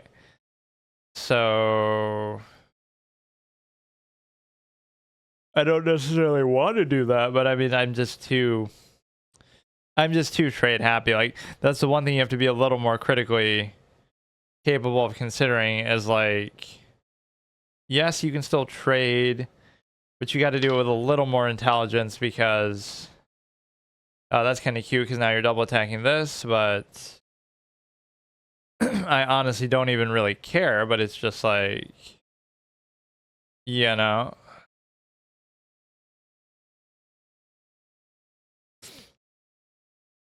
Now he pushes this pawn again. I could take it. I don't feel really all that threatened, but he is putting pressure nonetheless. You can just simply raise this, but you can't afford to move it now. So anything you could do to bait the queen's movement would screw me over. I should almost raise this other rook, even though it seems a little bit odd. The knight isn't really doing anything right now. And so...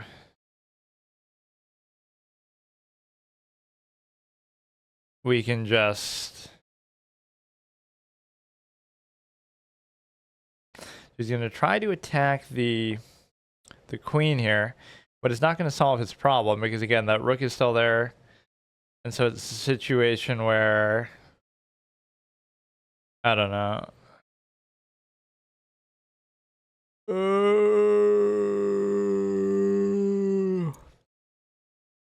This is what happens. Like, oh, when an unstoppable force meets an immovable object, like, you can't really do anything in the game.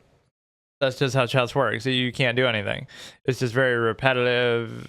Everything you do, they can just counter. Like, it's impossible to actually win.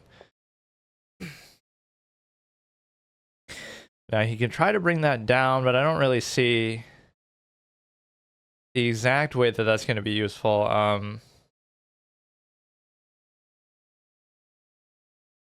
So I can't move this even. This is getting kind of obnoxious, actually, because he's double attacking this, so I can't move it. Let me try to maybe free up the queen by covering it with this now. He brings the knight in. I can move back. He's going here, which is fine. Right, yet another attacker on here. So now my preference to try to move the knight or to try to move the queen is no longer relevant here.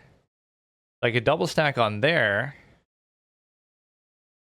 And the reason why is because I don't even need that, but it frees up something to move, maybe preferably the queen. He's double attacking as well.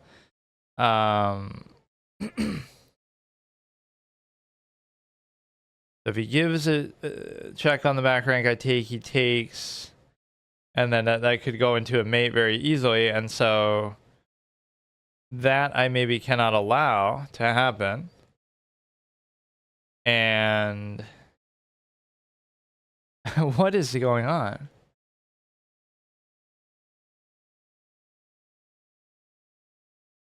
I'm a little confused actually now. So if he gives a check there, I take, he takes, I take. Right, but if he could give this properly, then I better just take one. Like, I don't even care at this point. I'm getting kind of annoyed. Just take something, fuck it.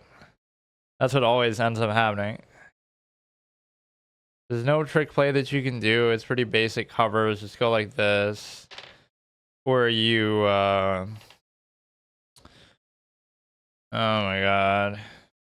Bro keeps doing the same threat over and over. Oh wait, it's not his fault. That's just how the game works. Like fucking...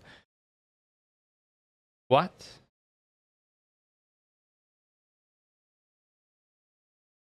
Alright.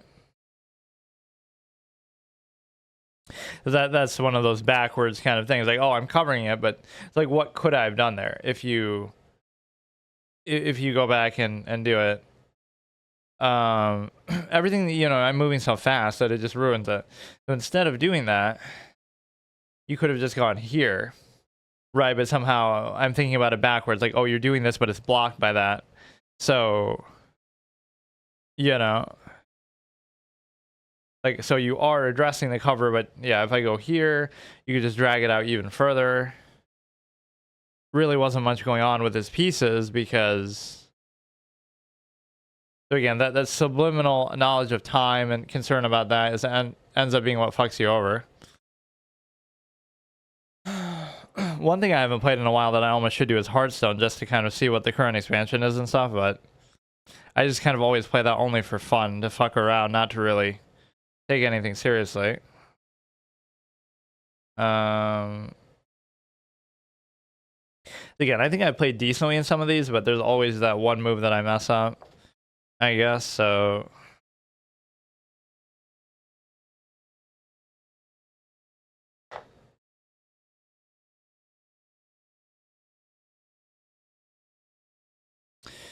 Alright, let's go again. I don't mind doing this in itself as a series even, but just I'm not playing very well, so the 10-minute thing is maybe the problem, because, you know, that kind of moment would have been, like, when am I making a move that isn't influenced by time? Even though you could say, oh, I had a lot of time left. I'm starting to sweat and I move super fast and I just, like...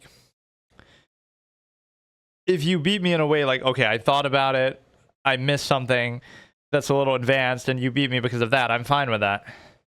But 99% of the games at this level are played like, I could have seen that, I would have seen that if I just thought about it for a second, but I moved too fast and made a mistake like that. Right, and that's the kind of surface level mistake that people make at the low level, which I don't respect that at all, because it's kind of dumb. Right, the sort of thing like, oh, anybody could have seen that, but they just don't, or they just don't think about it, or they just don't take their time. So...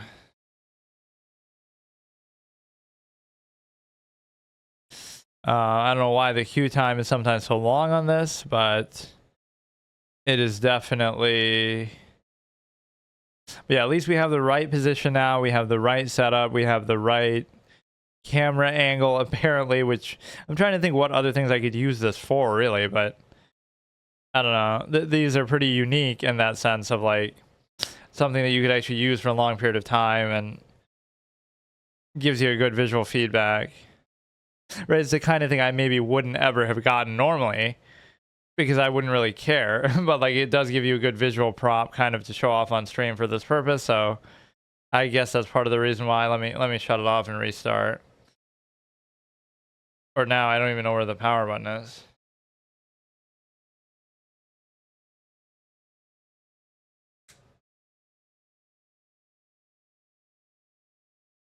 You can probably barely see that screen, so this angle isn't the best, but you know, whatever. And it always would rotate up and down, but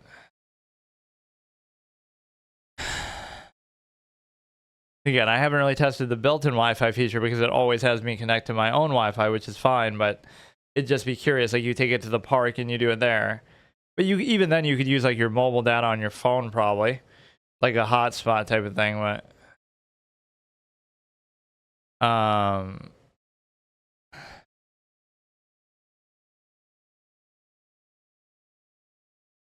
yeah, it's just not working now at all, and it's kind of like my brain that is just not working because I'm playing so badly. But again, we play a lot of these games to a basic draw, so I appreciate the fact that basically I'm unbeatable by these people, but I just, you know, I'm a little slow. It's not even about, okay, 1775, which on here, if that's a legitimate 1775, not like some provisional guy who just made his account and won like one game, that's actually very good and very intimidating, so I shouldn't be able to beat people like that. Right. I could probably beat like a, you know, 1500s, but 17 is a little bit much. And so you go here. He's taking a little bit longer maybe than I would expect, given that though. But yeah, the whole speed, the obsession with speed, chess, and formats, and just in general at the low level is very stupid because it's not something that you should really worry about or think about until you really know what you're doing, and even then it's not the best form to play because it doesn't really prove anything, right? Nobody knows what they're doing, and so why are you trying? You know, I always say like, you're trying to speed run a game that you're playing for the first time. Right, why would you speed run a first playthrough? Says the guy who has the Permadeath first playthrough format, but whatever, it's like, you know, there's no reason really to do that. And so, pretty comfortable, normal development, nothing crazy happening here. Or that's kind of one of the big mistakes at the amateur level, the home run effect, as I call it. Like people are always trying to make a home run play, like, oh, you're trying to checkmate every move, or you're trying to, you know, do some crazy thing every move, but that's not how chess works. It takes time, you got to be slow, you got to be prepared for the fact that everything you do is going to be countered and not really work. And so it's a situation where, yeah, I can do this little fork trade, which would be totally worth it, but I just broke the touch move rule too. And the reason why is because then he could take the pawn. So I can't do it. I'll accept that as a touch move penalty in theory, but again, because of how that's half my moves that are mistakes too, or when I try to bait for a trade or go for a trade, because I so badly want it. I always consider every trade for me as a winning trade just because I want to get rid of stuff and simplify. So if he doesn't take, I can obviously take his bishop preferably, and if he does take, I can take with my bishop so I don't have to mess up the pawns. So he makes the right move by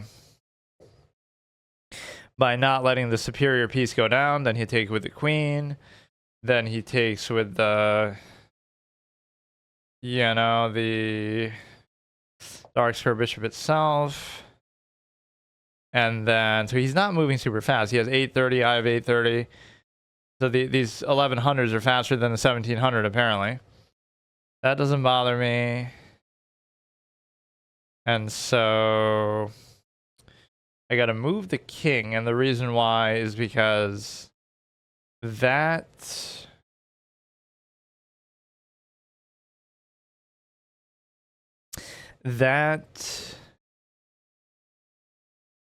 square is a little bit dangerous with the queen and the bishop attacking it. Although now if I move the knight, it's exposed to actually getting double taken. But what I want to do is do a little bait play. And the bait play is you push a pawn on f4, and then if he takes, oh, I take the queen, which I doubt he would do, but whatever. You know, that's the kind of move we'd want to make anyway. So they haven't developed their light square bishop, which is surprising. Right, my position is very comfortable.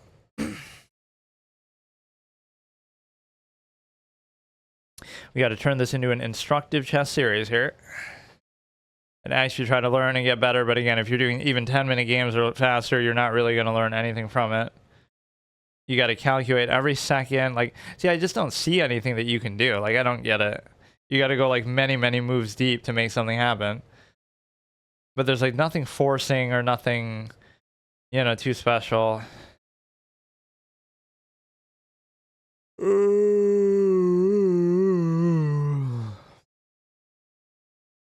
So like the knight in particular is kind of fucked up too because it's so shitty. Right, like what am I gonna do with it? I can't go forward, I can't take anything, I can't do anything. He's taking quite a while on this move. This is one of those like wide open positions where there's so many things you should potentially be able to do, but you just can't decide what. And so like the development is done. I mean, the assumption is you should move your light square bishop, which he actually does, so that's fine. But let me move this here. And so now we open that pawn to try to... We open that pawn to try to... do the little bait play, which isn't going to work at all, but it's okay. Very cute of you. So I'm actually kind of happy though that the light square bishop went away, because I feel like that could have been maybe more threatening than what he's doing. You go here. So if I take, he takes. If I let him take, I can easily take back. So amid all this, I still kind of want to go to that square, but I guess it's maybe not the right time to do it.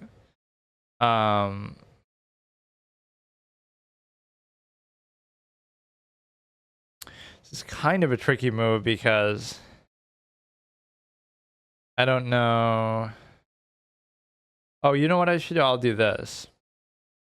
And the reason why is because, again, if he takes, I can take back. And then, regardless... Oh, okay. He won't take. This kind of suits me with my defensive disposition that I'm always so defensive-minded that I prefer these kind of stale, repetitive positions, or I just accept the fact that that's the way the game actually works, but... It's a situation where now the knight's not going to have anywhere to go. I thought knights were supposed to be good in close positions. Like, what the fuck is this? But I don't know what to even do with it. Yeah, does that count as a touch move rule if I like knock a fucking piece over?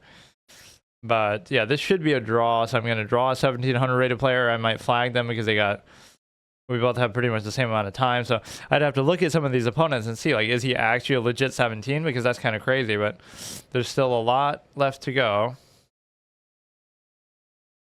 So this knight move could be pretty impactful if he goes to, like, the d4.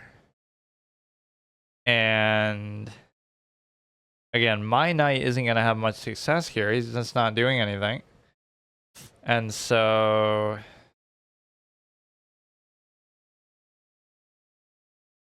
I don't know. I almost feel compelled to move it, but I don't see why.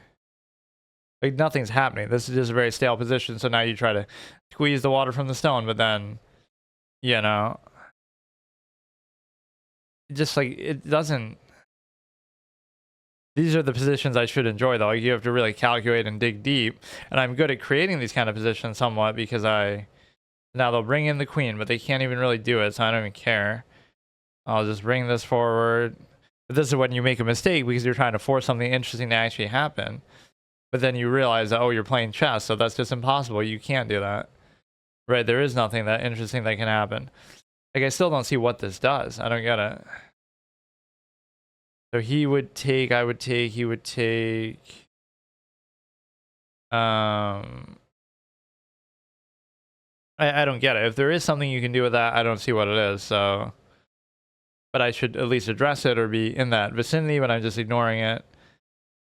So if he takes with the rook, like the pawn here, you take with the queen, but then I still can just cover.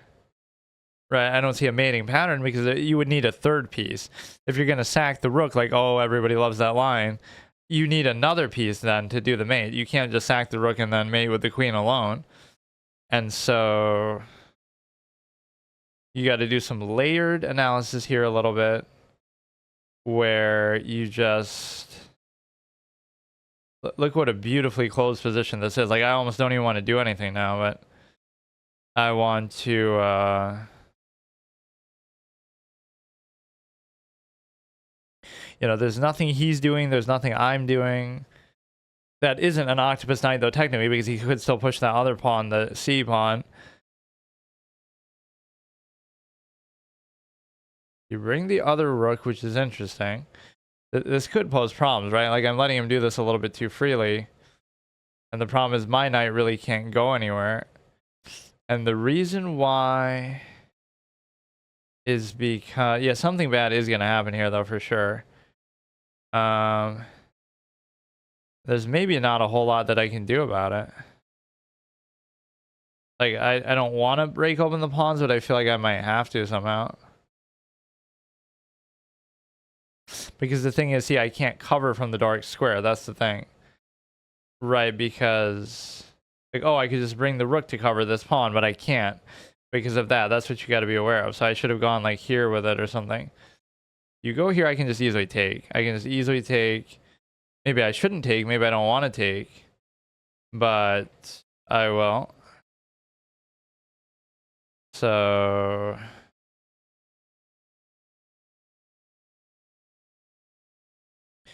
dealing with that bishop would have been nice. But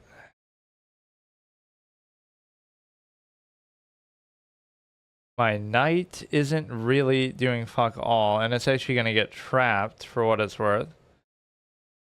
And so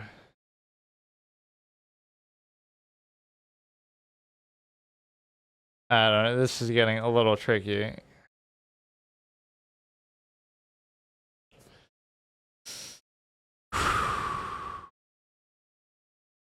You push a pawn. I can just come back behind here now, though. Now, if he takes a pawn, I can still take back. Like, isn't this a bit of an advanced position? Like, this is kind of crazy, man.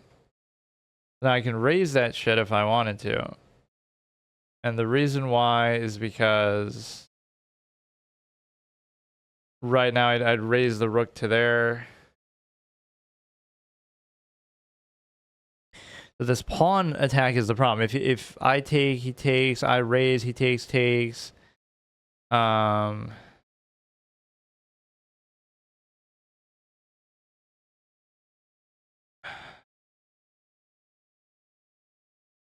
don't know. I kind of want to leave it, or I kind of want to incorporate the knight even more if I could.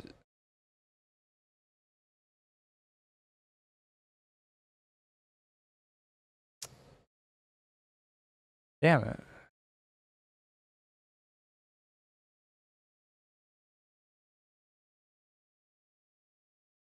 Now what he can do is he can bait the one rook away by, you know, by taking the knight. That's what's going to do me in. Because, right, like it's too obvious.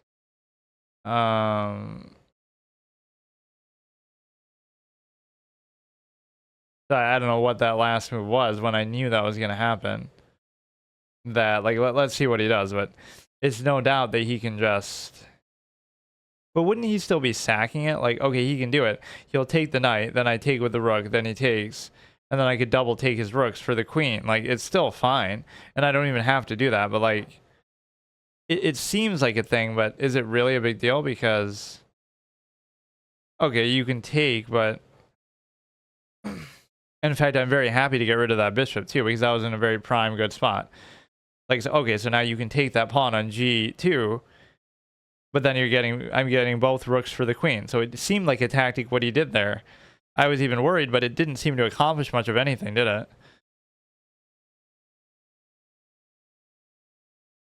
Like, oh, he's gonna bait me to give that cover up.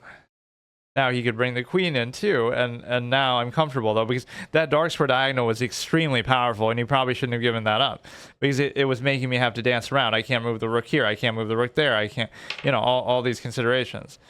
And so there'll be some sack play that comes in there, like he sacks, I take, he checks, you know, it's just gonna be very difficult to deal with. So let me go here. I'm just going to get too complacent now and assume that he can't do anything, but there will be something he can do.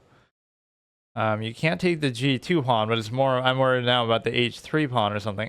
I don't know what that does. Let me,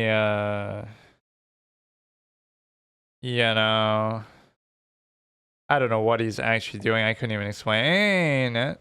Or I thought I maybe gave that up, but I didn't. Fuck. That, like, I wasn't actually fully thinking about that move, but if he takes the queen, I take, I'm still covering this adequately.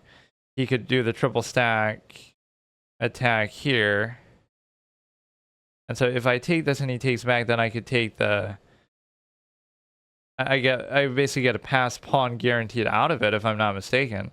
That's something good at least, right? The c pawn should become a pass pawn now. Even if you take with the queen, I can still take and then you take. So... Or if you don't, then I can keep pushing the d pawn as well.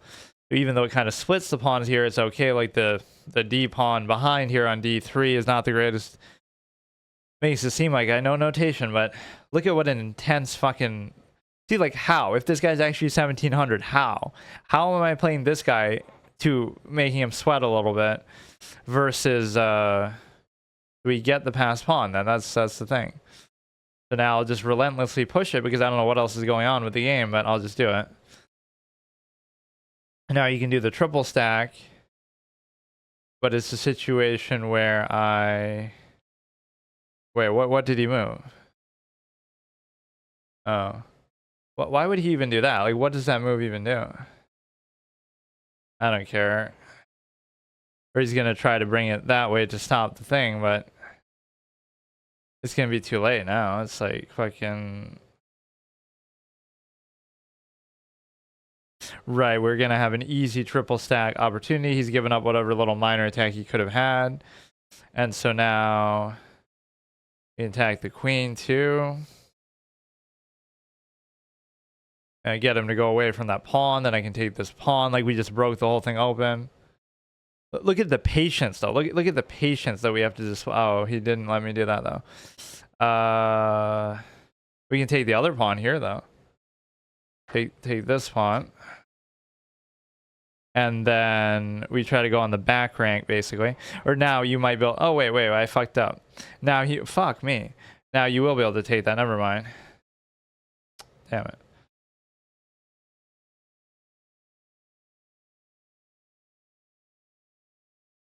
I guess I'll get another pawn out of it, so maybe that's a good enough restitution, but... Or like now he'll give a check on the back rank or do something crazy. Because...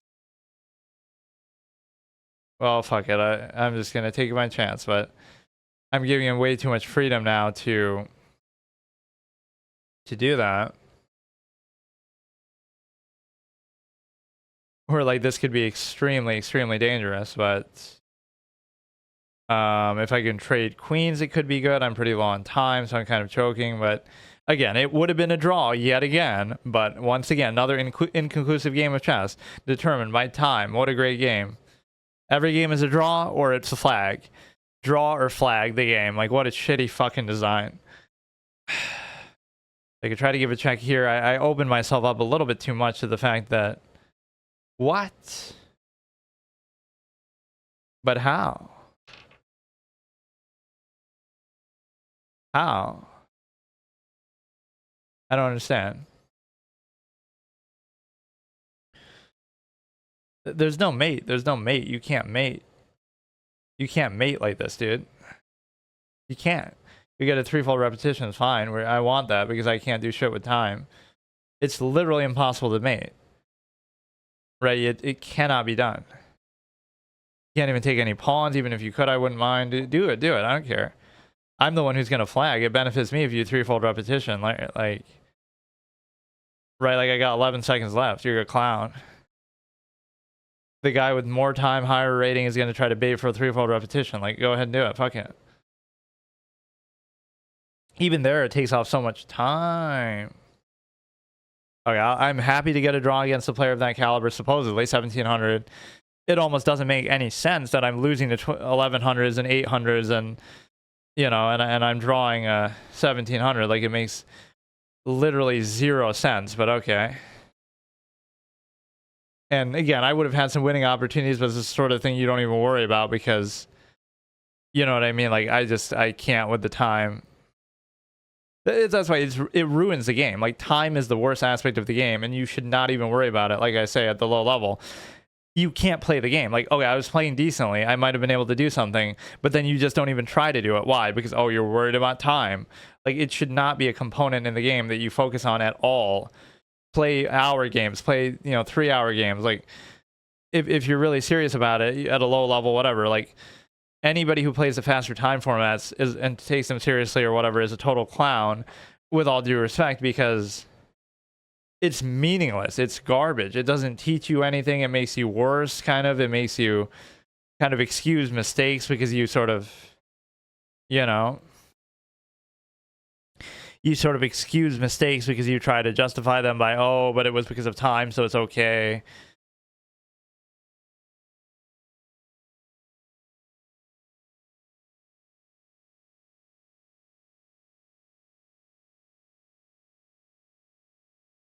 That was at least an epic game in terms of the... Wait, that guy's challenging me.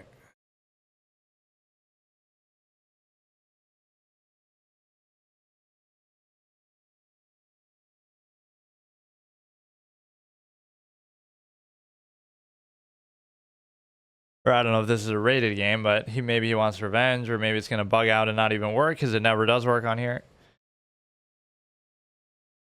But yeah, if viewers want to play, I can still do it on here. I'll just simulate it. I'll have my other two phones, one of them to watch my chat, one of them to do the thing, to play on there, and then just transcribe my moves. Like, we'll play a 60-minute game to try to allow me to have enough time to do all that shit. But he did seemingly challenge me, but again, it just doesn't work on here, so that's fine. But no, again, if that's the 1700, the chess speaks for itself. Like, I don't know how I even did that.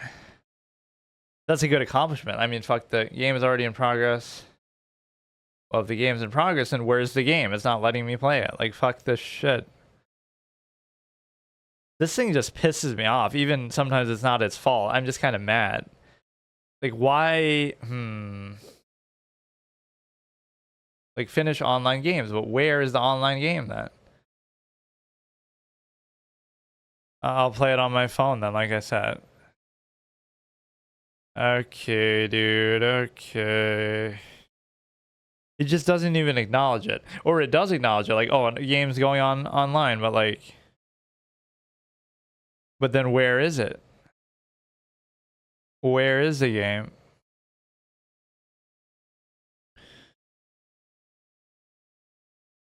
I don't get it. Like, I accepted that challenge, but then that game isn't there. The next one was closed because you logged in on another browser device, which probably is the I don't know what is happening. Okay, let me move here.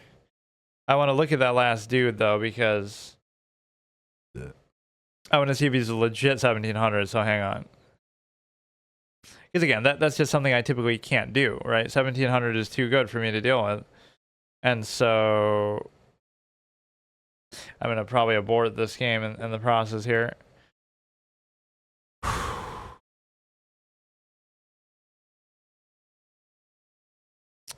Okay, what is his actual rating? He's played 219 games.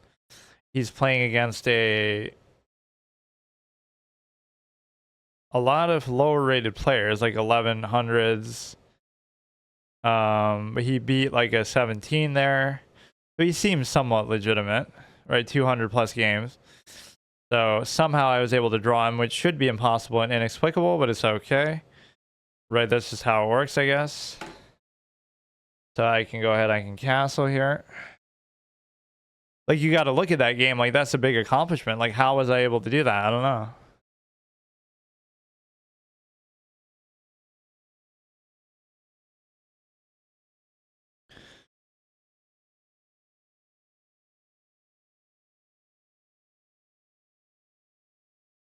Maybe I should have opened the pawn for the bishop to go back. That could have been a good thing.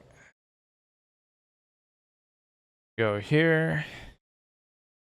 I don't know what it is about why it makes it feel so slow on here. So now we're playing a 500 rated player, and we're going to lose this one after beating the guy who, or I mean, drawing the guy who's 17. Like, I'm not even bothered by that at all. I have no expectation that I should be able to win that game. Right, but to draw is very nice. And in fact, that would have given me a decent amount of rating, assuming it was a rated game. And so I don't know what I'm even doing, but he goes here, I go here. Just get familiar with like one repetitive style play that I always do, whether it's good or not or anything of the sort, doesn't matter. Just go here, go here. I almost did the touch move mistake. Right, I did break that rule in one of the last games. Maybe even that one, I forgot. But it's a situation where it's okay because I'm going to try to follow it, but I can't promise it. And so you go back to here. And then this pawn is very odd. But really nothing I can do. Okay, we get the little cheeky fake fork play by which you get to trade. You take here, you take here. Then this one pawn is going to be awkward for the rest of the game, and there won't be much I can do about it. So unfortunately, we're just going to have to deal with that. This is like an octopus bishop because I can technically leave it there and he can't push it out with the pawn.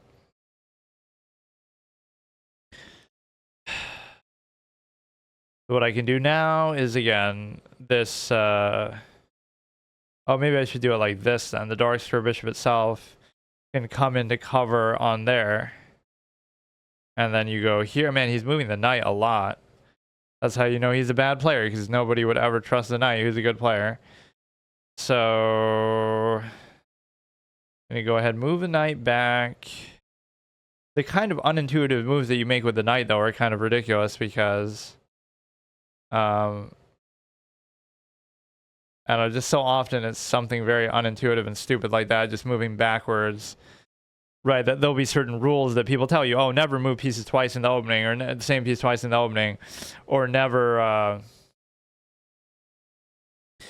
whatever, like never move pieces backwards. But oh, in the knight's case, it's okay, or it's necessary, and you have to do it, and it's common. So it just kind of goes against the logical wisdom of the game. And so, again, if he doesn't take this pawn, I'm happy to keep pushing it. If he does take it, then that's fine too. We open the file, or we get a good... I'm always the one who likes to keep pushing it, but a lot of the time you're not meant to. You're meant to just open that, maybe based on the dark square bishop, which I don't have in a good position yet, but I can move it here now.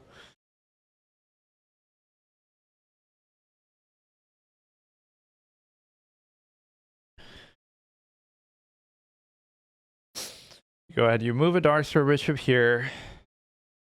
And you got to take the good with the bad with the matchmaking here, because it's not going to be the same as, like, you know, it's not going to be the same as if it was rated, they'd try to match you more closely. Whereas here, we just play a 1700, then we play a 500. Like, I'm fine with it, but you know, maybe I underestimate my opponents too much, or maybe I just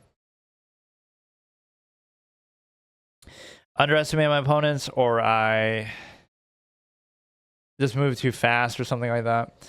We could take here. Pretty simple. You can't take. You move a thing here. You can move it back. Cover that pawn.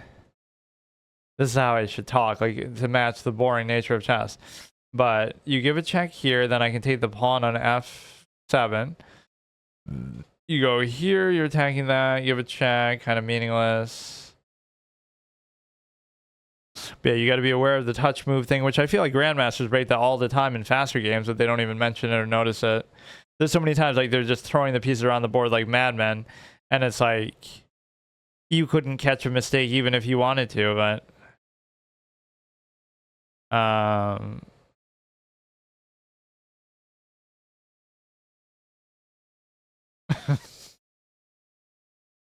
that last game should give you a certain confidence or something, the wake-up call. Like, how is that possible?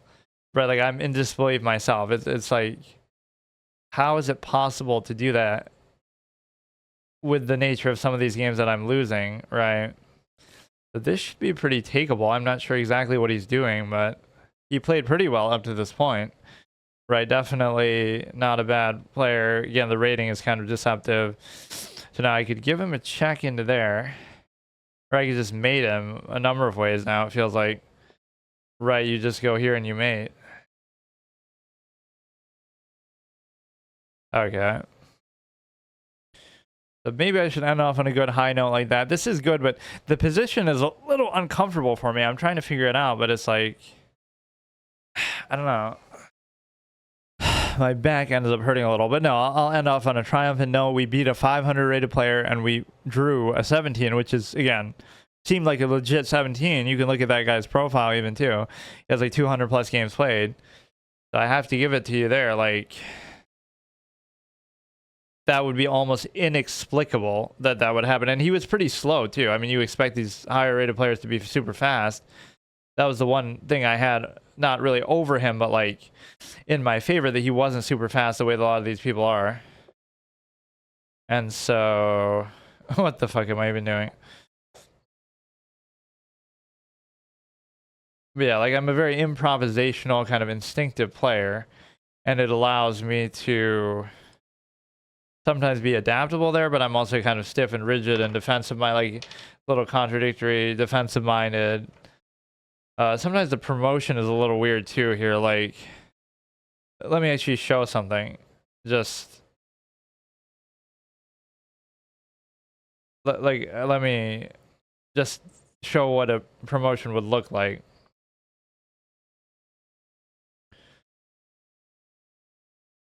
Like, can I just play against myself, right? And I'll just let you take.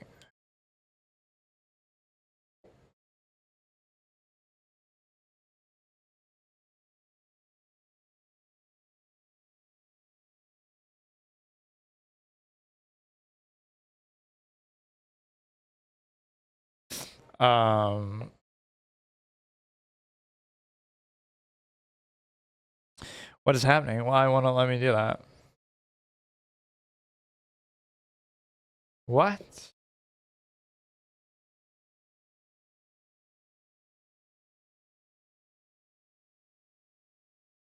I was just trying to see how it would react to a... You want to offer draw? Draw. Okay. I don't know what happened there, but... Let me try it again. I just want to see what it looks like and how it demonstrates the promotion, because it didn't give super clear feedback on what they promoted to the one time that I did that.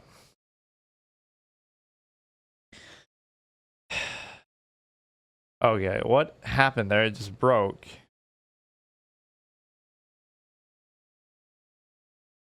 It's acting like it's suggesting moves, but I think I'm able to do this the way I want. Like, how is it? I don't want to do that because whatever. Yeah, we failed the permanent bot challenge already, so there's nothing for me to do besides play random unrated games, which could still be fun. I mean, again, you got to think of chess like that. Either you play chess for fun or you play it for serious, and the two don't align at all because you got to study and be a try-hard clown.